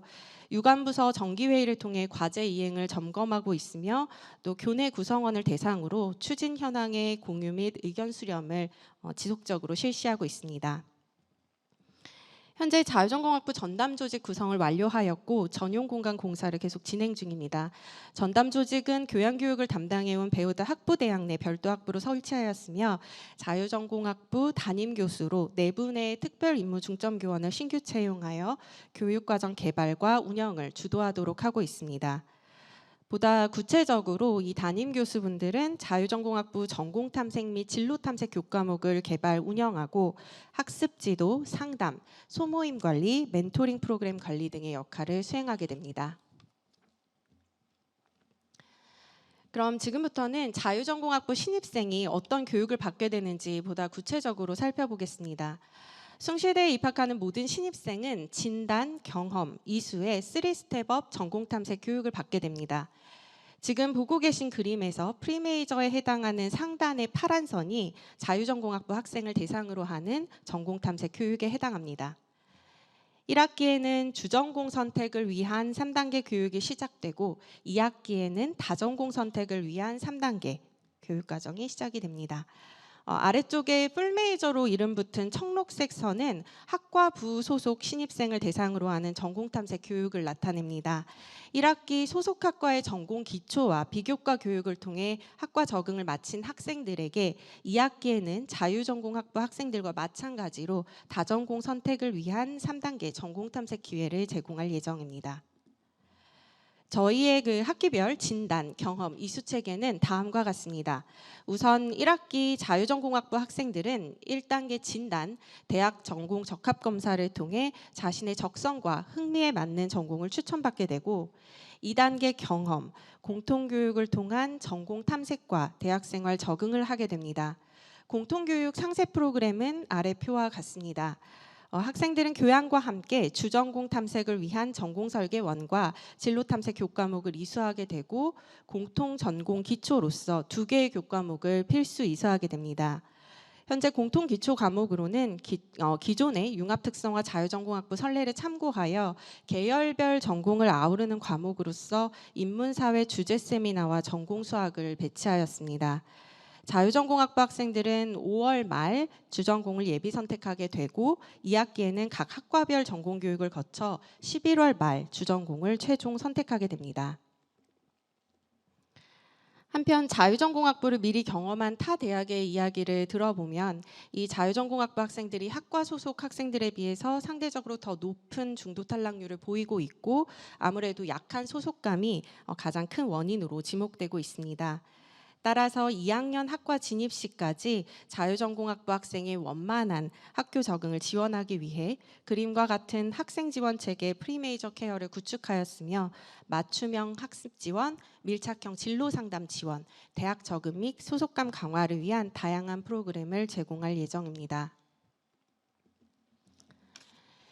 2학기 전공 탐색은 앞서 말씀드린 것과 같이 전체 신입생을 대상으로 이루어집니다. 본교는 주전공 심화를 포함한 6가지 다전공 유형 중 1가지를 필수 이수토록 하는 다전공 필수 이수제를 실시하고 있습니다. 학생이 6가지 유형 중 자신에게 가장 적합한 유형과 전공을 선택할 수 있도록 다전공 탐색 교육을 제공할 예정입니다. 주전공 탐색과 마찬가지로 진단, 경험, 이수의 3단계 체계에 맞추어 다전공 추천을 위한 대학 전공 적합 검사를 실시하고 다전공 탐색 채널을 다각화하는 등 다양한 사업을 계획하고 있습니다. 이를 통해 학생 주도적인 맞춤형 융합 교육을 실현하고 또 특정 학과를 쏠림 현상을 일부 완화할 수 있을 것으로 기대합니다. 마지막으로 이러한 전공 탐색의 전 과정, 나아가 학생의 학업 설계와 성공적 학생 경험을 지원하기 위해 학생 성장 시스템 또는 학생 이력 통합 관리 시스템 슈패스와 AI 기반 맞춤형 교육 지원 시스템, 메타 어드바이저 등의 기반 시스템을 개발하였으며 곧 오픈을 앞두고 있습니다. 특히 앞장에서 보셨던 학생 이력 통합 관리 시스템 슈패스에 대해서는 다음 주 예정되어 있는 수도권역 대학 혁신 지원 사업 성과 포럼에서 보다 상세히 소개할 계획입니다. 네, 마지막으로 향후 추진 과제입니다. 자유전공학부 운영 계획을 구체화하기 위해서 유관부서들이 다방면으로 매우 부지런히 움직이고 있습니다. 본부는 물론 모든 단과대학에서 이 자유전공학부 프로그램 개발에 적극 참여하고 있으며 학생들이 다양한 경험을 통해서 학교에 대해 큰 소속감과 만족감을 느끼고 나아가서 진로와 적성에 맞는 학과를 선택해서 보다 매끄럽게 그 학과에 진입할 수 있도록 최선을 다해서 준비하고 있습니다. 내년에는 이 자유전공학부의 성공 사례로 다시 뵐 수 있기를 소망하면서 이것으로 숭실대 발표를 마치겠습니다. 경청해 주셔서 감사합니다. 네, 숭실대학교 광민정 부원장님 감사합니다. 발표에 대한 질의응답 시간 갖도록 하겠습니다. 질문 있으시면 손을 들어주시면 감사하겠습니다. 예, 부원장님 발표 잘 들었습니다. 저는 숙명여대 혁신단의 이용재라고 합니다. 저희도 사실 지금 많은 고민이 있는 부분인데 사실 1학년에서의 중도 탈락을 막기 위한 여러 가지 지금 고민들은 하고 있지만 사실 이 학생들이 전공을 선택해서 간 후에 기존의 전공을 이미 갖고 들어온 학생들과 또 선배들과의 적응을 어떻게 할지도 되게 중요한 부분인 것 같은데 이 부분 혹시 숭실대에서는 좀 어떻게 대비를 하고 계신지 여쭤보고 싶습니다. 네, 일단 저희가 1학기만 마치고 바로 학과로 진입을 하게끔, 물론 이게 최종 선택은 아닙니다만 진입을 하게끔 한 가장 큰 이유 중에 하나는 하루라도 빨리 그 학과 학생들과 어우러져서 수업을 좀 같이 들으면 네, 그 안에서 이제 네트워크가 형성이 돼서 더 빨리 학생들이 적응하지 않을까라는 점에서 그 체계상 네, 1학기 진입이 가장 큰 특징일 것 같고요. 그다음 1학기와 2학기 계속 이 비교과 프로그램들을 배치하여서 학생들로 하여금 그 각 학과 소속의 학생들이나 선배들과 자주 만날 수 있는 기회를 부여하는 그런 방안을 지금 계속 준비 중입니다. 그런데 아마도 이건 이제 모든 대학이 다 준비하고 계시는 부분일 것 같아서 차후에 내년에 내 성공이 확인된 사례를 가지고 한 번 더 토의해 보면 좋을 것 같습니다. 네. 감사합니다. 네, 각 대학마다 참 비슷한 고민을 가지고 있다라는 생각이 들고 말씀하신 대로 정말 여기 계시는 모든 대학들이 성공 사례를 가지고 또 다시 모이셨으면 좋겠다는 생각이 들었습니다. 또 다른 질문 있으실까요? 네. 안녕하세요. 세종대학교 대학 휴머니티 칼리지 팀장 맡고 있는 주진영이라고 합니다. 우선 숭실대학에서 진행하고 있는 3스텝업의 그 전체 신입생 대상 다전공 탐색과 관련돼서 깊은 인상을 받았고요. 우선 궁금한 사항은 지금 대학 전공 적합 검사를 실시하시는데 이게 자체 학교에서 개발하신 건지 아니면 외부에서 그 진행되는 진단지를 가지고 검사하시는 건지 궁금해서 문의드립니다. 저희 학교에 맞춰서 자체 개발한 그런 진단 문항을 가지고 있습니다. 네, 그래서 그 문항을 활용을 해서 신입생을 대상으로 진단 과정을 거칠 예정입니다. 네. 추가 질문 한 번 더 드리면 그 자체 진단한 그 진단지의 유형을 짧게라도 소개시켜 주실 수 있는지 문의드립니다. 사실 여기 개발을 직접 참여하셨던 저희 원장님 계시기 때문에 네. 대학 전공 적합 검사는 제가 뭐 연구 책임자로 사실은 요 프로젝트를 위해서만 개발한 건 아니고요. 사실은 고교 학점제 대비해서 고등학생들이 고등학교에서 어떤 선택 과목을 들을 것인가를 고민하는 어떤 그런 취지에서 고등학생용으로 사실 개발된 겁니다. 근데 그 결과가 그 학생에게 가장 적합한 전공을 이렇게 좀 추천해주는 그런 그 진단 검사 결과가 좀 나오게 되고요. 그것을 숭실대 우리 대학에 맞게 좀 커스터마이즈한 그런 검사가 되겠습니다. 주로 학생들의 흥미, 적성, 그다음에 성격, 그다음에 가치관, 직업 가치관 요 4개 요소로 구성되어 있습니다. 네, 이상입니다. 네, 직접 항목을 만드신 원장님께서 답변을 해주셔서 더 상세하게 답변을 드릴 수 있었던 것 같습니다. 또 다른 질문 있으시면 손을 들어주시면 감사하겠습니다. 네, 없으실까요? 그러면 질의응답 시간 여기까지 하도록 하겠습니다. 발표해주신 광민정 부원장님께 다시 한번 뜨거운 박수 부탁드리겠습니다.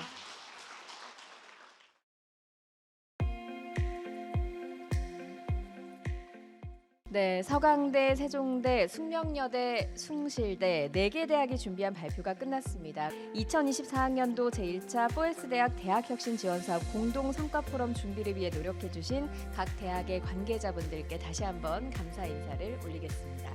마지막 순서입니다. 본 성과포럼의 주제와 발표에 대해서 어떻게 보셨는지 각 대학의 대학혁신지원사업단장님들의 소감을 들어보는 대학별 성과포럼 총평의 시간을 가져볼까 합니다. 처음에는 가장 먼저 발표를 진행한 대학부터 들어보려고 하는데요. 서강대학교 기획처장이자 대학혁신 추진단장이신 김길선 처장님께서 총평해 주시겠습니다.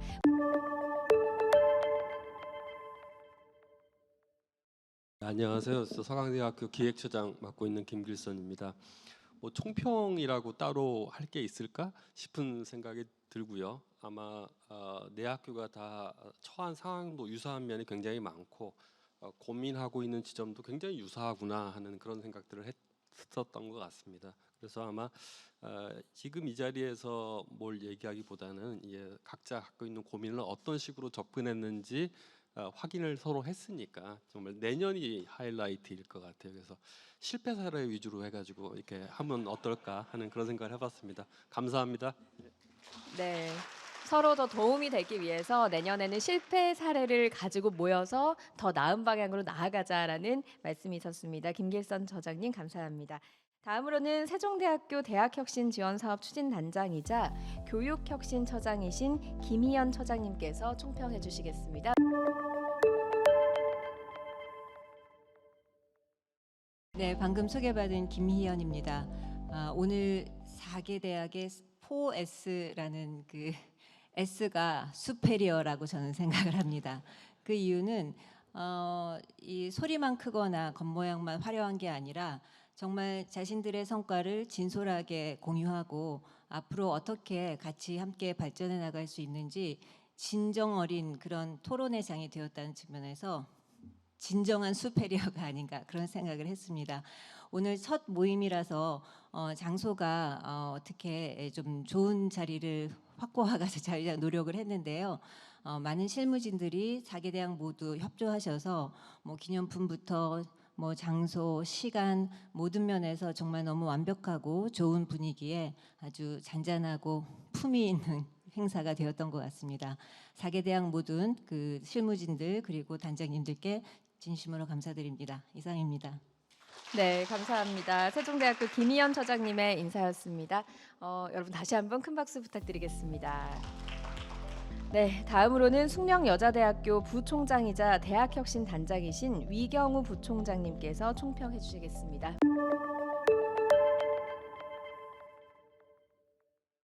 네, 안녕하세요. 숙명여대 부총장 위경우입니다. 먼저 이 자리를 준비해 주신 준비위원 여러분들, 그다음에 여기 지금 장시간 동안 함께해 주신 여러분들께 감사드립니다. 많이 지치셨죠? 네, 짧게 말씀드리겠습니다. 사실은 여기 이제 경험, 성과 공유라고 그랬는데 사실은 경험과 성과 공유라는 게 말은 쉽지만 실제로는 정말 어려운 거거든요. 그러니까 보통 이제 우리가 갖고 있는 노하우나 장점 같은 거는 가능한 한 안 알리려고 그럴 거고, 그다음에 단점은 민낯이 드러날까 봐 얘기를 잘 안 하려고 그러는, 그게 이제 사람들 인지상정이고요. 그러다 보니까 보통 이제 이 알맹이 없는 그런 행사가 되기가 굉장히 쉬운데, 오늘은 안 왔으면 어떡하지 하는 정도로 굉장히 알찬 시간이었다고 생각을 합니다. 하여튼 이 자리를 마련해 주신 여러분들께 감사드리고요. 많이 이제 머리 쓰시느라고 고생을 하셨을 텐데 집에 가서 푹 쉬시길 바랍니다. 네, 감사합니다. 네, 격려의 인사 전하셨습니다. 숙명여자대학교 위경우 부총장님 감사합니다. 마지막으로 숭실대학교 학사부총장이자 대학혁신본부장이신 신유한 부총장님께서 총평해 주시겠습니다.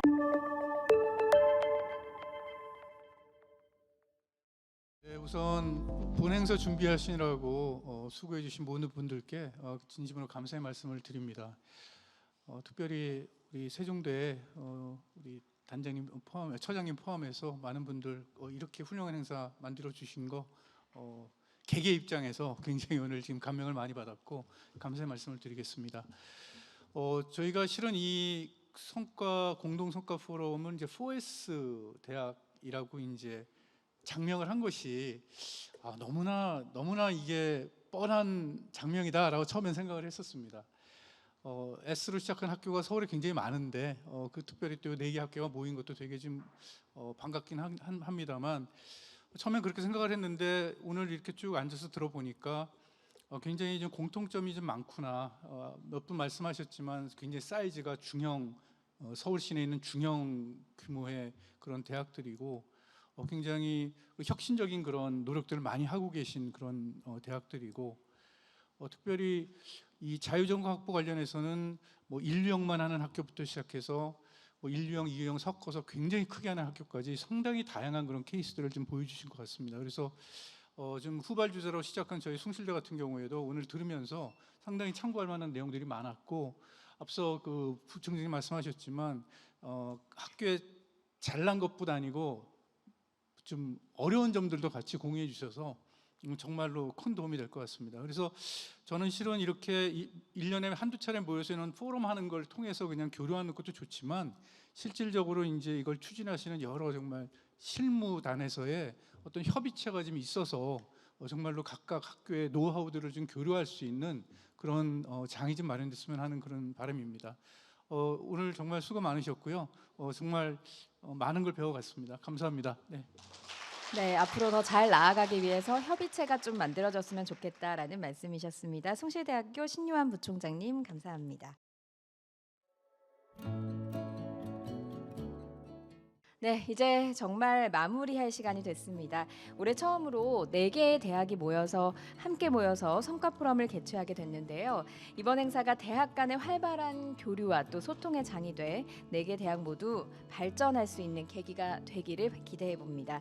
앞으로도 FS대학 대학혁신지원사업 공동성과 포럼에 많은 관심을 부탁드리겠고요. 성과 포럼의 영상은 행사가 종료된 후 세종대학교 대학혁신지원사업추진단 공식 유튜브 채널에 업로드될 예정입니다. 오랜 시간 함께해 주셔서 감사합니다. 저는 아나운서 강연이었습니다. 고맙습니다.